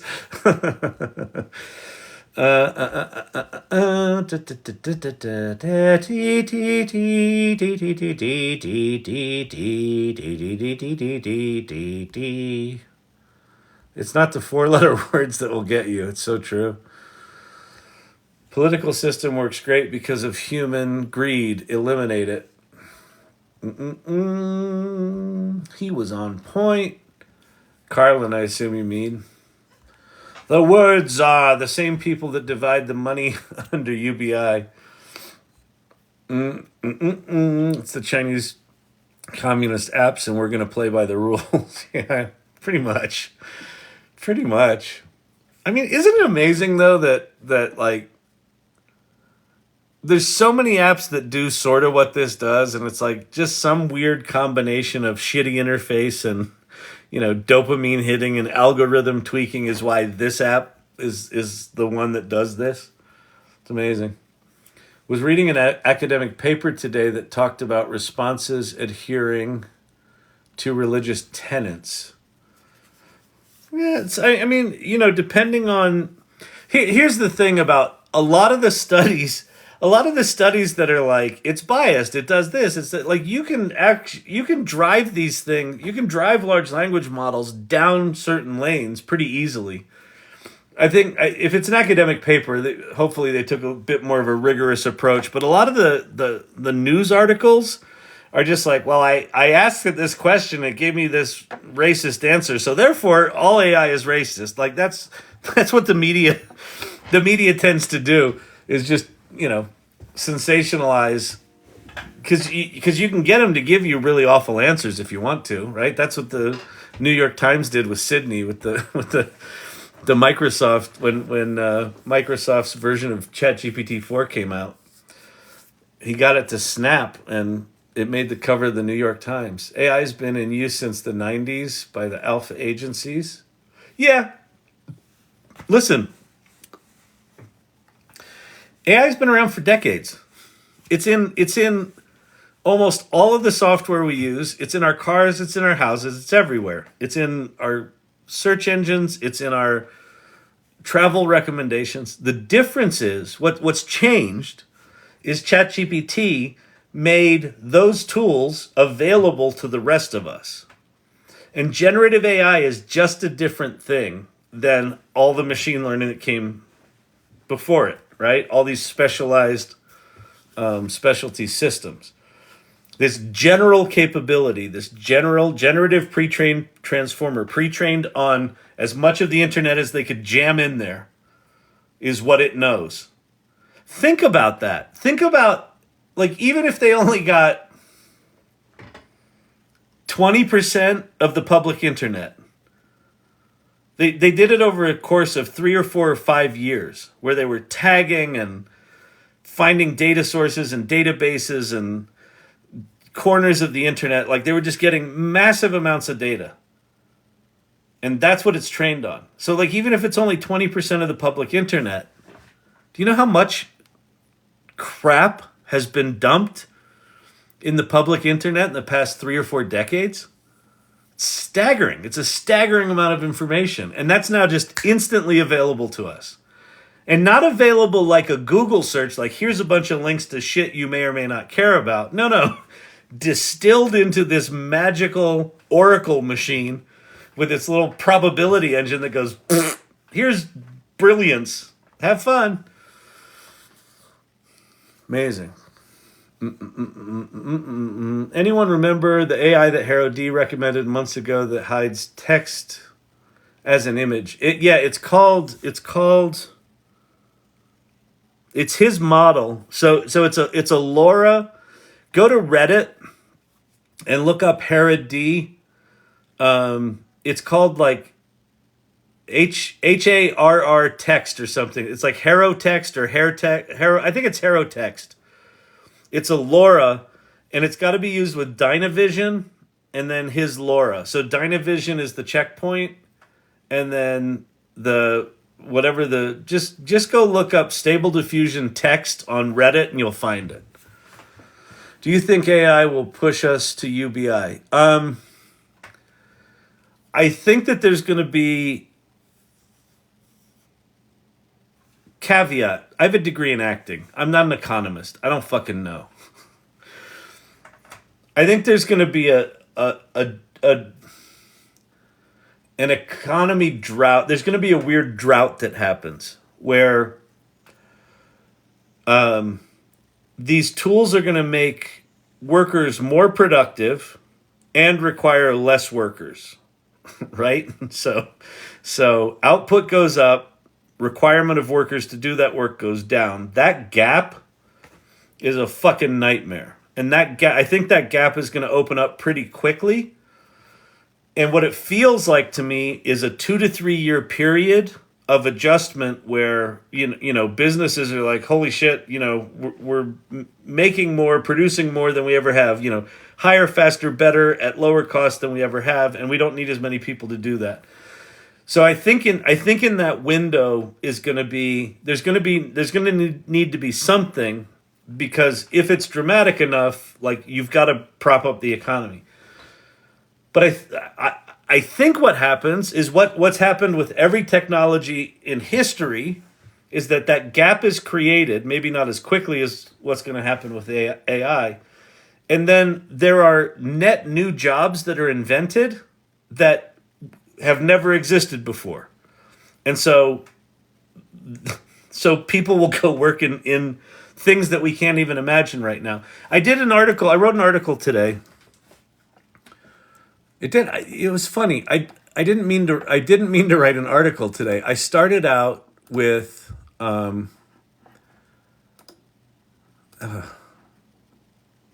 check your link. Hang on. I started out just saying I wanted to just talk about GPTs and how is this my thing? Yeah. I just wanted to do an article of GPTs that I've made, and then as I started sort of jotting down my thoughts about it, it kind of turned into this article. So I made this image. These are just some of the icons for the GPTs I've made. Most of them I've made on this channel live, and so the article is called "The Dawn of the Everyday Developer," and what I talk about in here, like I talk about. Daisy Thomas Lunashtick in here. She's made 50 GPTs. There's a bunch of people in here that have made a ton of GPTs. Becky Rue's made one. People are making all sorts of different GPTs. Some of them that are really inspiring. Daisy did this one called Alexander Hamilton. Alexander Hamilton. Where she took a lot of his writings, or all of his writings, right, all of his historical documents, and built them into this GPT, and you can now have a virtual conversation with Alexander Hamilton. So what hit me about what we're in the middle of right now is we've got a lot of people right now developing applications who've never written a line of code. And this is not like low-code tools like Zapier. Like, if you've ever used Zapier, you still need to be a fucking programmer. You don't actually have to write code, but you have to understand programming logic, right? You have to understand what an API is. You have to understand what API keys are and how you get them and how you do it. Let's see. It was very to-do, Kyle. We were trying to mastermind earlier this morning. Kyle, that was very sweet of you to do. I don't know what was sweet of me to do. Thank you. But think about like, what are the implications of this? If you've got people who have never written a line of code before, that all of a sudden can write very sophisticated applications by literally just imagining them into being, which is where we are right now. If you've built a GPT, that's what you do. You say, I would like a GPT that does this. Oh, by the way, here's my data. Boom, there it is. And you can instantly use it. You can instantly share it. What does that mean for the economy? I don't know. I have no idea. But I don't think the drought's going to be there for long. But I do think there's going to be a time, a phase where this is going to be painful. I think there'll be a transfer of power and control. People won't like it, but artificial superintelligence will have an impact. Yeah, I agree. What's going to be fascinating is watching the centers of power as they shift. An IQ of 7,500 and all the information there is accessible in nanoseconds. It will solve all. Yeah, this is right, Joker. I mean, when you have... So one of the ways that centers of power remain in power is they restrict access to information. And we now have tools where we've got instant access, not just to information, but to knowledge. So I can now develop computer programs where I couldn't before. I can now solve crazy mathematical problems where I couldn't before. And everyone can. And so when everyone can, who's in power is going to start to shift. And what's going to be fascinating to watch is the death throes of people in power right now. Is the mess that humans have created. Hopefully they let us stay. Yeah, I don't feel quite as bleak about, the robots are going to take us down. I understand it's a risk. Can you build a zapping application with AI? You can. So Zapier has lots of integrations into tools like OpenAI and things like that. So basically you just create a ChatGPT block in your Zapier flow. So the automations I've done are quite simple. It's a Google form, some sort of input. So it can either be you add a row to a spreadsheet file or someone fills out this form. And then I take the data from that form, I incorporate it into a prompt, which I send to OpenAI. It generates one or more responses, or, I do multiple calls to OpenAI. And then I take those answers and toss them in a Slack channel or toss them in a Gmail or something like that. So yeah, you can. It's incredibly powerful. Although I think a lot of the GPTs do a fair amount of what I would have done with an automation anyway. So,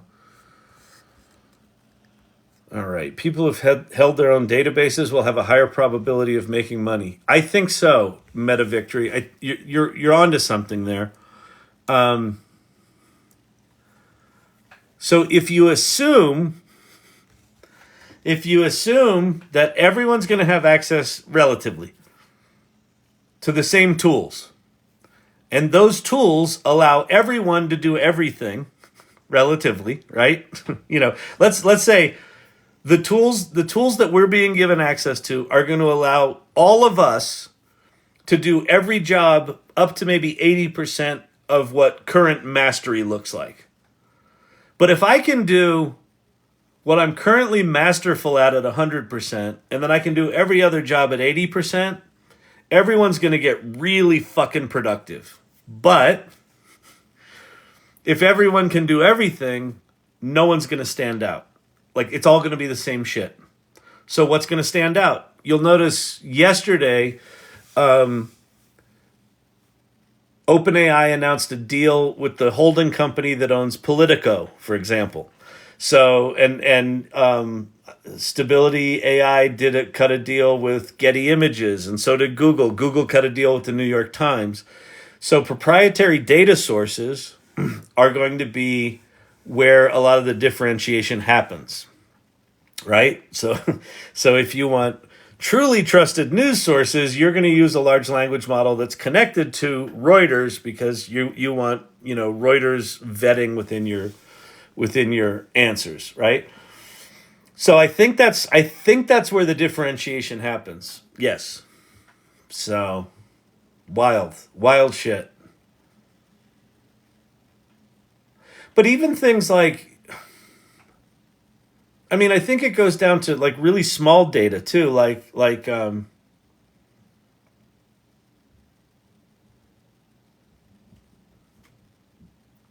if you've got a local gardener and they've come up with some, or like gardening supply company, and they've come up with some, I don't know, proprietary data that's super entertaining and people like it, and then that turns into an application that you can interact with.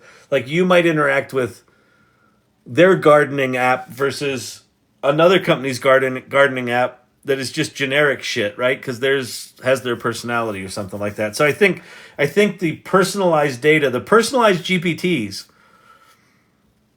like one of my GPTs is a GPT of a screenplay I wrote, right? And so like that's something that is my thing, and if people want to interact with that, they can interact with that. And it's like, is that going to have value? I don't know, but like that'll at least be a unique experience rather than just generic interaction about a screenplay. Getting a tattoo that says "No code forever" and still wildly successful. Exactly, Ann.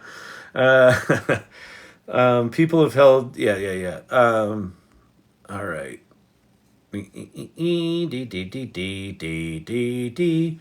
Going from an oil-based economy to an information-based economy. I don't know if it's an information-based economy. I mean, I think we're in an information-based economy right now, fueled by oil.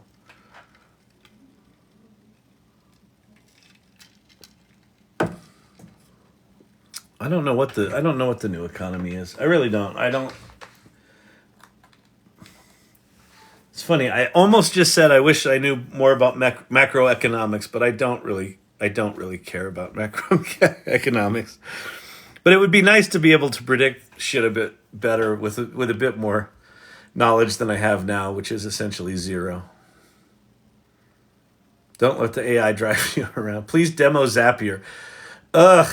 Okay. So listen, What time is it? It's 10 o'clock. Here's what I'm gonna do. Here's what I will do. Wait, I can't believe how much I've learned about AI just by watching these lives. Oh, thank you, Jesse from Austin. I appreciate that. Demoing Zapier is almost worse than watching me try to edit an HTML page. Like it's horrifically boring. But what I will do is I'll go show you. I've got a slide from a workshop that I do called the AI Launchpad, where I talk about automations. Info is the new oil. I think compute is the new oil. I think the information is the commodity. I think it's going to be about the compute. Which, did you see that? There's someone starting a business to do floating GPU farms that live outside of that are in international water, or live outside of nations' waters. And there are these giant barges that are going to have all these GPUs on them, that are going to have their own armies and their own navies, and so that no single country can own the GPUs. Like, those things are going to get fucking bombed faster than it's like I wouldn't want to be the insurance holder on that particular venture, but that's why they're doing that, right? Because the compute is going to be where it's at. Let me go find this presentation. I might have to upload it from iCloud. Hang on. AI Launchpad Workshop. Oh, it's open.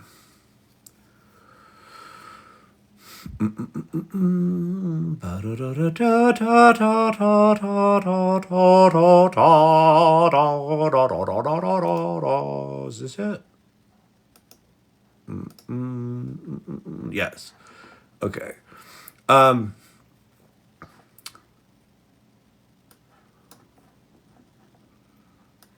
Okay, so Zapier. all automation tools follow the same basic model.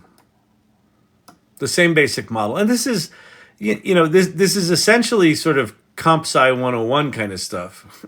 to, but okay. In the workshop, we use Zapier and OpenAI's Playground. So if you haven't played with OpenAI's Playground, you're going to need to if you want to do OpenAI things. So go to platform.openai.com/playground. Get yourself an API key. You make an account there. Here's something that a lot of people don't know.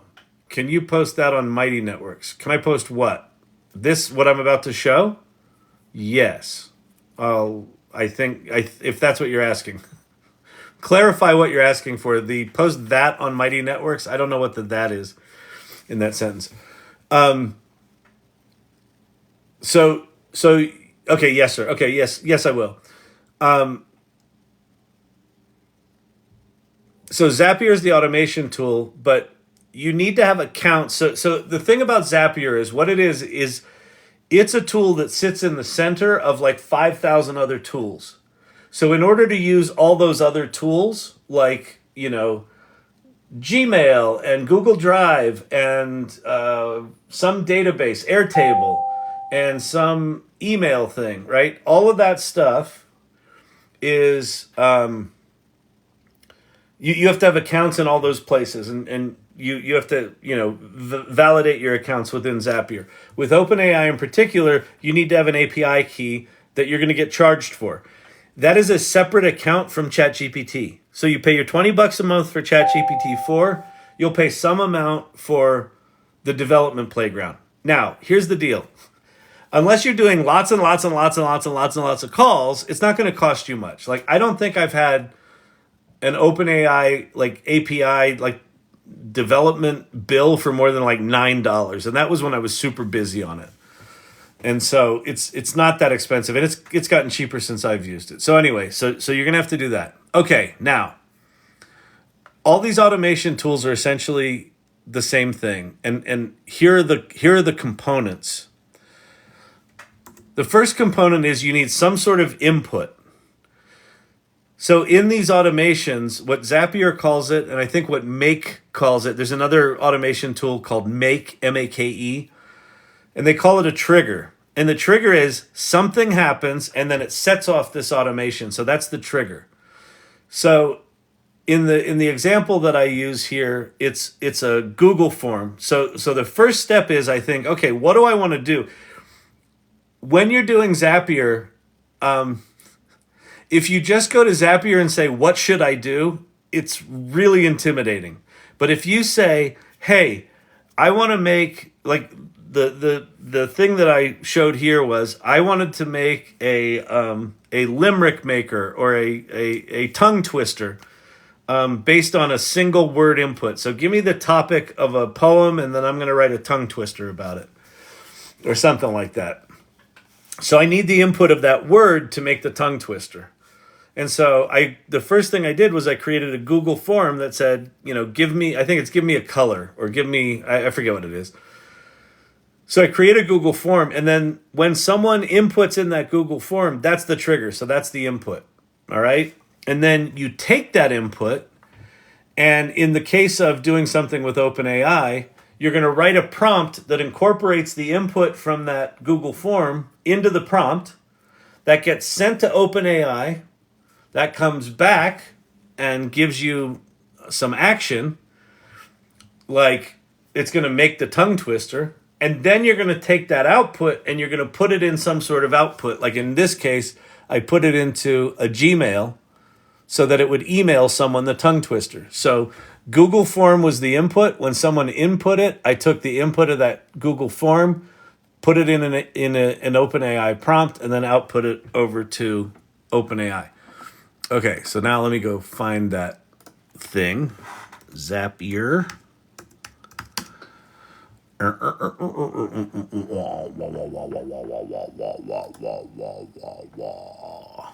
Does he always sing like that? It's very annoying. Does he want people not to watch this? Is that what's happening here? He's trying to chase people away? I don't understand this channel. Do people watch this? Why are people still here? Who are these people? They must be irregular. Oh, they're called the Irregulars? That makes sense. Untitled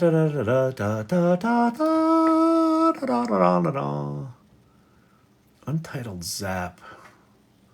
Look, here's ADD for you. Look at all my untitled zaps. Oh, you're not seeing them. It's like, this is ADD at its finest. I think there's one in here. Oh, simple picture book maker machine.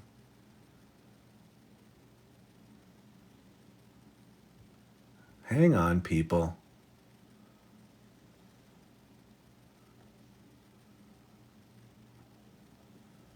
Here we go. Simple example zap. Okay.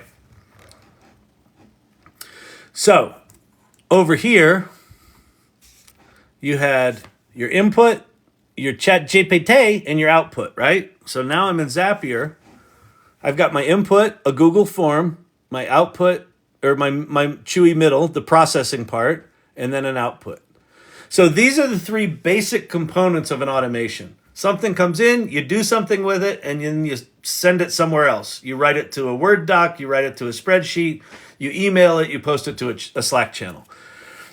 And so when you click on these things, there's sort of this thing over here on the right, which is the configuration of each of these steps. So you first configure a Google form. Let me edit this. I'm going to go into edit mode. Edit existing draft. Oh no, I don't want to do that. Let me edit this and go replace the existing draft. Okay. New draft has been created based on the latest version. So I say, so Google Forms is when you start a Zap, you choose what's the service you want to use. And then for whatever service you choose, there's going to be some things you can do. So in the case of a form, it can either be a new form response or it can be an updated form response. And then you hook your account to it. So there's my account. So you have to validate your account. And then there's a trigger. And so the trigger is in the form called favorite color, wherever the hell that was, somewhere in there's favorite color. In the form called favorite color, when someone enters something in the favorite color form, then it's gonna be the trigger that sets off this automation. And then we got a form response here. Okay. And then we go to the next thing down, and this is the ChatGPT section. So I've hooked up my form. I've hooked up my account, hooked up my form. I've tested it, so I now know that the test data that I put in the form is available to use in my GPT thing. So again, GPT, I picked GPT as the module, and then within that, there's all these different things I can do with ChatGPT. This is why I said, even though this is a no-code tool, you kind of have to understand programming and how to think like a programmer. But let's see. One of these things is conversation. So there used to be like 2 things you could do with ChatGPT. Now there's a ton. So it's more complicated than it used to be. But anyway, I'm going to have a conversation. I'm going to send a chat to OpenAI and generate a response, basically, right? So that's what we're going to do. I hook up my account, same thing there. And then the action is, I've got a prompt in here somewhere. Let's see. Where is it? Image, memory. Oh, up here. Write a tongue twister about, and then what I have here is that's the input from the Google form, right? So this is my prompt that's going to get sent to ChatGPT. Write a tongue twister about a 150-pound lovable dog, and you sort of pick from the list of what came in from the Google form. One of those is the answer. There's all sorts of stuff you can do there. And then you basically test that. So I get to the bottom here, I say continue. I say, what's the output? So the output here was a dashing Dalmatian Duke, delightful, devoted 150-pound, devotedly adored dog, daily dunks, dainty donuts, right? So it made me, so I can see in this thing that it made me a tongue twister. So that step worked. And then the third one is you put that in an email. So you hook up your Gmail account, you hook up the account. In the action, you're going to say who's it coming from, who's it going to. You're going to put in the subject of your email. Here's your tongue twister about the thing that came from that form, whatever they put in the form. And then here's the body of the email, right? You ask for a tongue twister about the topic you put in the form. And then here's the reply, right? And here it is in text. And then this is the output from ChatGPT, and then it'll send me that email. And so if I go to my Gmail and I go, let's see, 150-pound dog was the test I did. Here's your tongue twister about 150-pound dog. So it sends a simple email. Here's your tongue twister about a 150-pound lovable dog. Hello there. You asked for a tongue twister about a 150-pound lovable dog. Here it is. Danny's darling doting doggy. Right?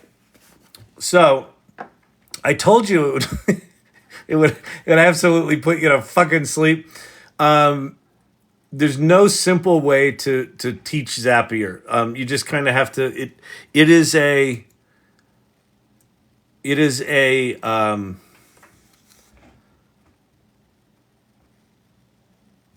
If you're geeky, it's fine.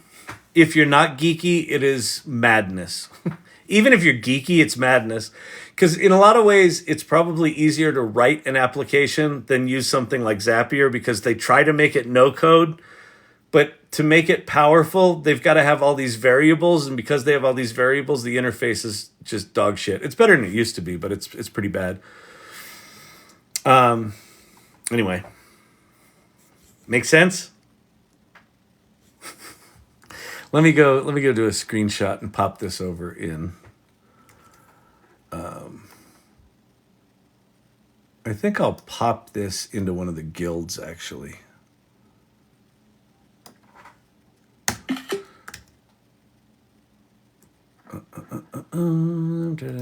Which is the guild I want to put this in?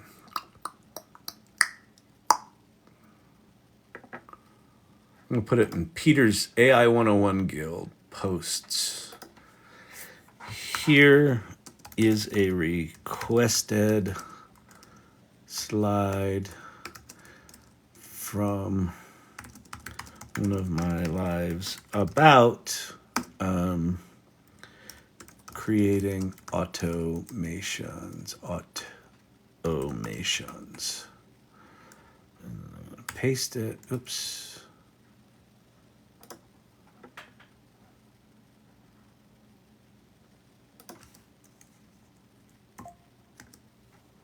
Where did I? Yeah, we went to the desktop. Why is it not there? Oh, there it is. Okay. Hold, please.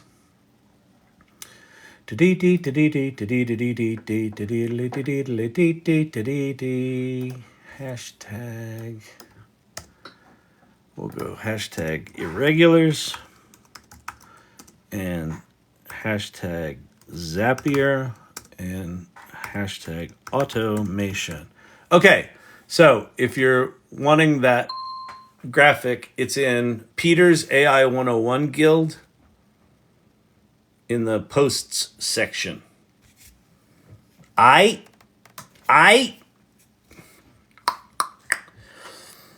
Good Lord. The Zapier thing is, listen, here's the deal. It's really fucking powerful.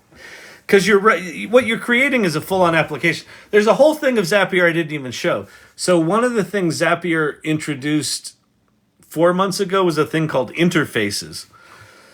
So one of the interfaces you can build with Zapier is a chatbot. You can make your own, essentially, ChatGPT. Now,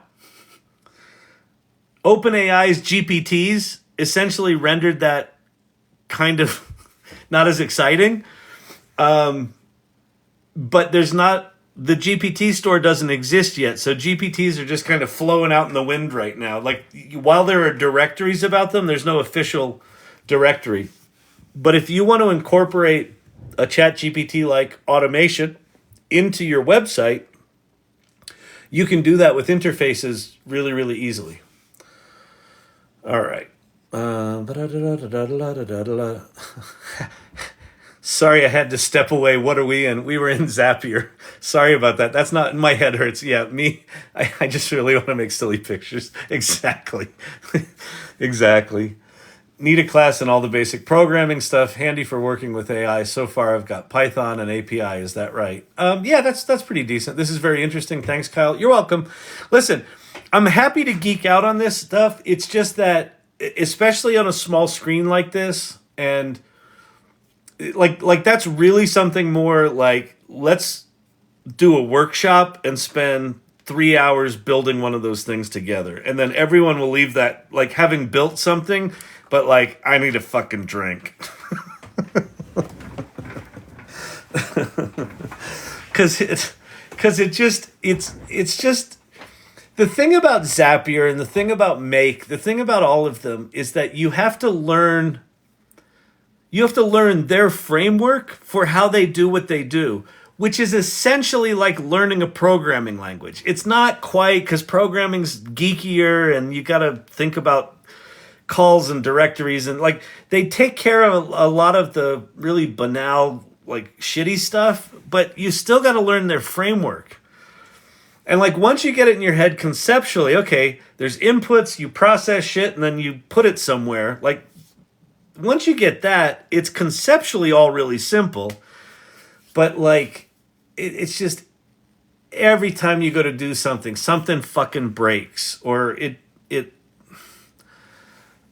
like it'll rate limit you, and well, you didn't pay enough money, and so we only did 10 of your 20 requests, and oh, now OpenAI rate limited you. It's just everything is a fucking problem with it. So you just have to be in a very hermetically sealed mindset with Zapier to just know this is going to be painful, but on the other side of it, it will do cool shit. Could you do that with a GPT? Yes. You can, well, not everything, but you can do a lot with a GPT that you've historically had to do with Zapier. You can do with a GPT right now what you had to do with this thing called LangChain, where you were stitching together like 5 or 6 different services to basically be able to train it on your own data. That's now, you can now do that in 5 minutes in a GPT. Like GPTs are that's why I wrote that article today. Is just like it's a whole different thing.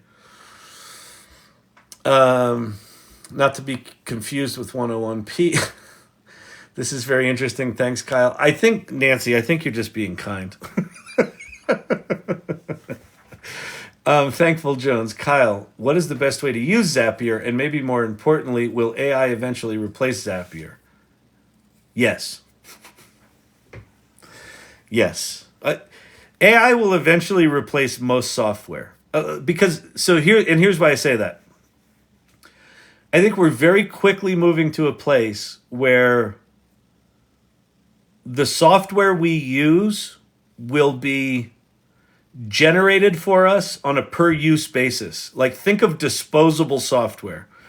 So the first example that I saw of this, the guy that runs, Peter Kaminsky, who runs the AI 101 Guild in the Salon, he was telling me about a GPT he made, and it melted my face, because I just had never thought about it. I'm like, with these GPTs, I'm like, we've got to do these important applications, and we're going to do API calls, and we're going to do all this shit. And he said, Kyle, I made a GPT about a phone call. And I was like, what? What are you talking about? He took the transcript from a 1 hour long conference call he had with 6 people. He put the transcript of the phone call in a GPT and sent it to the 6 participants of the call and said, here, you can ask questions about the call we just had. I was like, oh, that's fucking brilliant. And like, what struck me was disposable apps are now a thing. And if you paid attention, if you watched a lot of the Gemini demonstrations, there was one part of the Gemini demonstration where when you ask Gemini a question, If the appropriate answer is like if you say, I want to know, 10 different recipes that I could cook for Christmas or whatever. If the response is, I should actually be, the user would actually benefit most if this were an application that he could click on interfaces. So in the Gemini training set is a Google interface library that's just built into it. And so one of the things that Gemini does is it says, before I'm going to give you an answer, I'm going to think about, does this need to be an application? If it needs to be an application, what's the architecture of that application? What's the interface of that application? And then I'm going to build you that application that is a fully functional application, like with rollover states and clickable buttons and windows that do shit.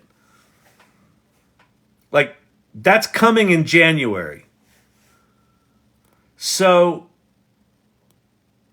if we live in a world where you just say, I want X, and the system just dynamically builds you.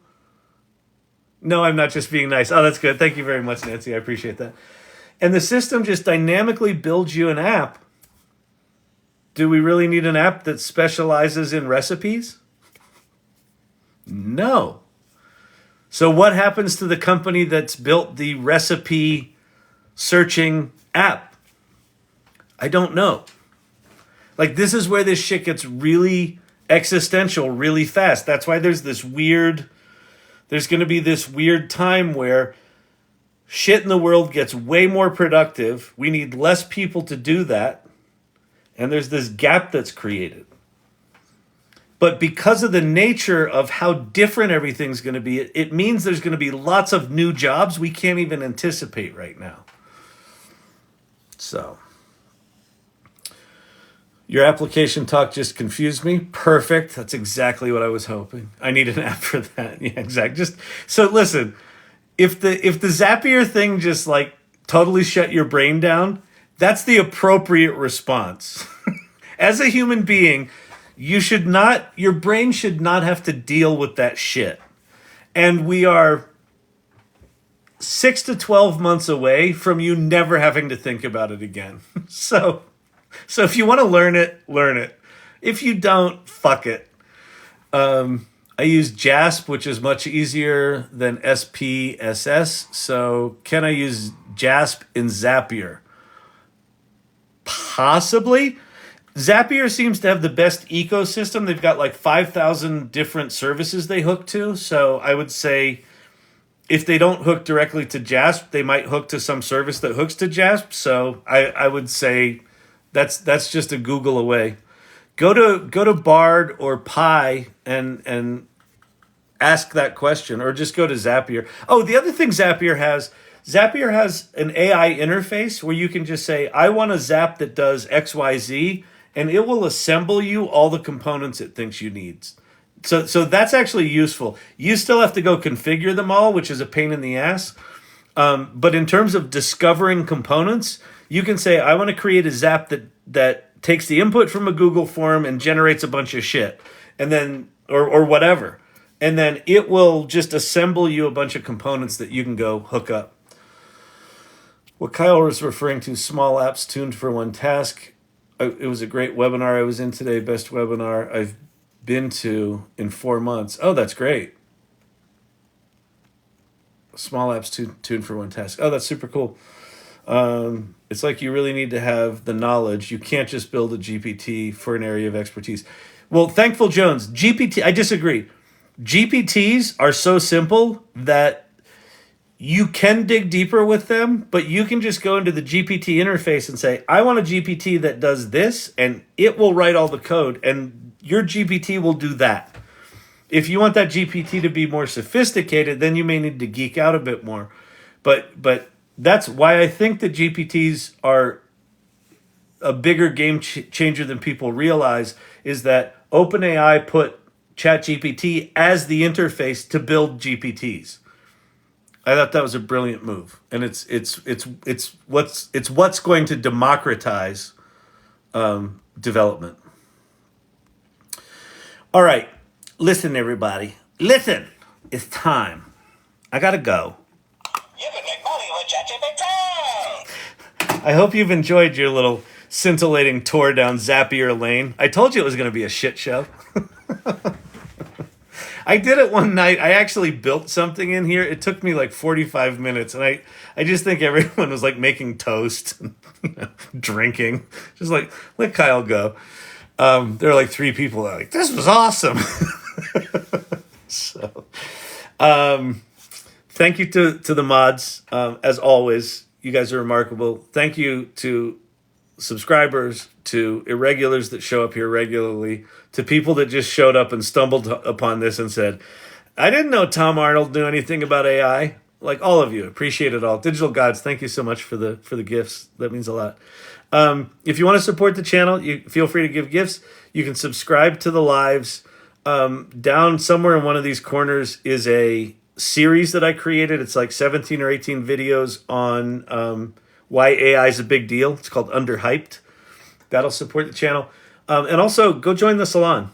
Like, the Salon doesn't cost anything. But I just want that to be a kick-ass community of people that are just supporting one another and learning about this shit. So, let me see who's in here tonight. Sherry D, thank you so much for that rose. Good to see you. Jenu. Thank you, Jim Buckley. Dr. J, good to see you. Thankful Jones. Digital Gods, as always, you're awesome. Thank you, Dr. J. We said that. I can't thank you twice, Dr. J. Hair Growth Geek, good to see you.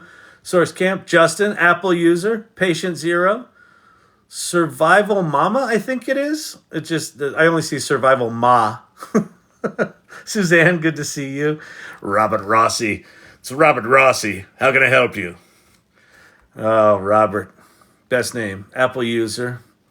Bonite Kyle. Les irregulaires et les attraits. I do not know French at all, but my ChatGPT could speak it for you. Joker, good to see you. Silver Fox, good night. Thank you so much. I appreciate that. That was better than pictures. No, that was not Nancy. Zapier was not better than fancy picture making, but I appreciate the kind words. Quick take, Jake. Kim Catkin from Cleveland. I got it. I didn't trip over the letters. All right, everybody. Andrea, thank you. Okay, cool. Be not afraid. Thanks so much. What night's tonight? Tonight's Thursday. Tomorrow night's Friday. So Friday night is date night. Who do you have a date with? Who do you have a date with? AI Learning Lab, of course. I'll see you tomorrow.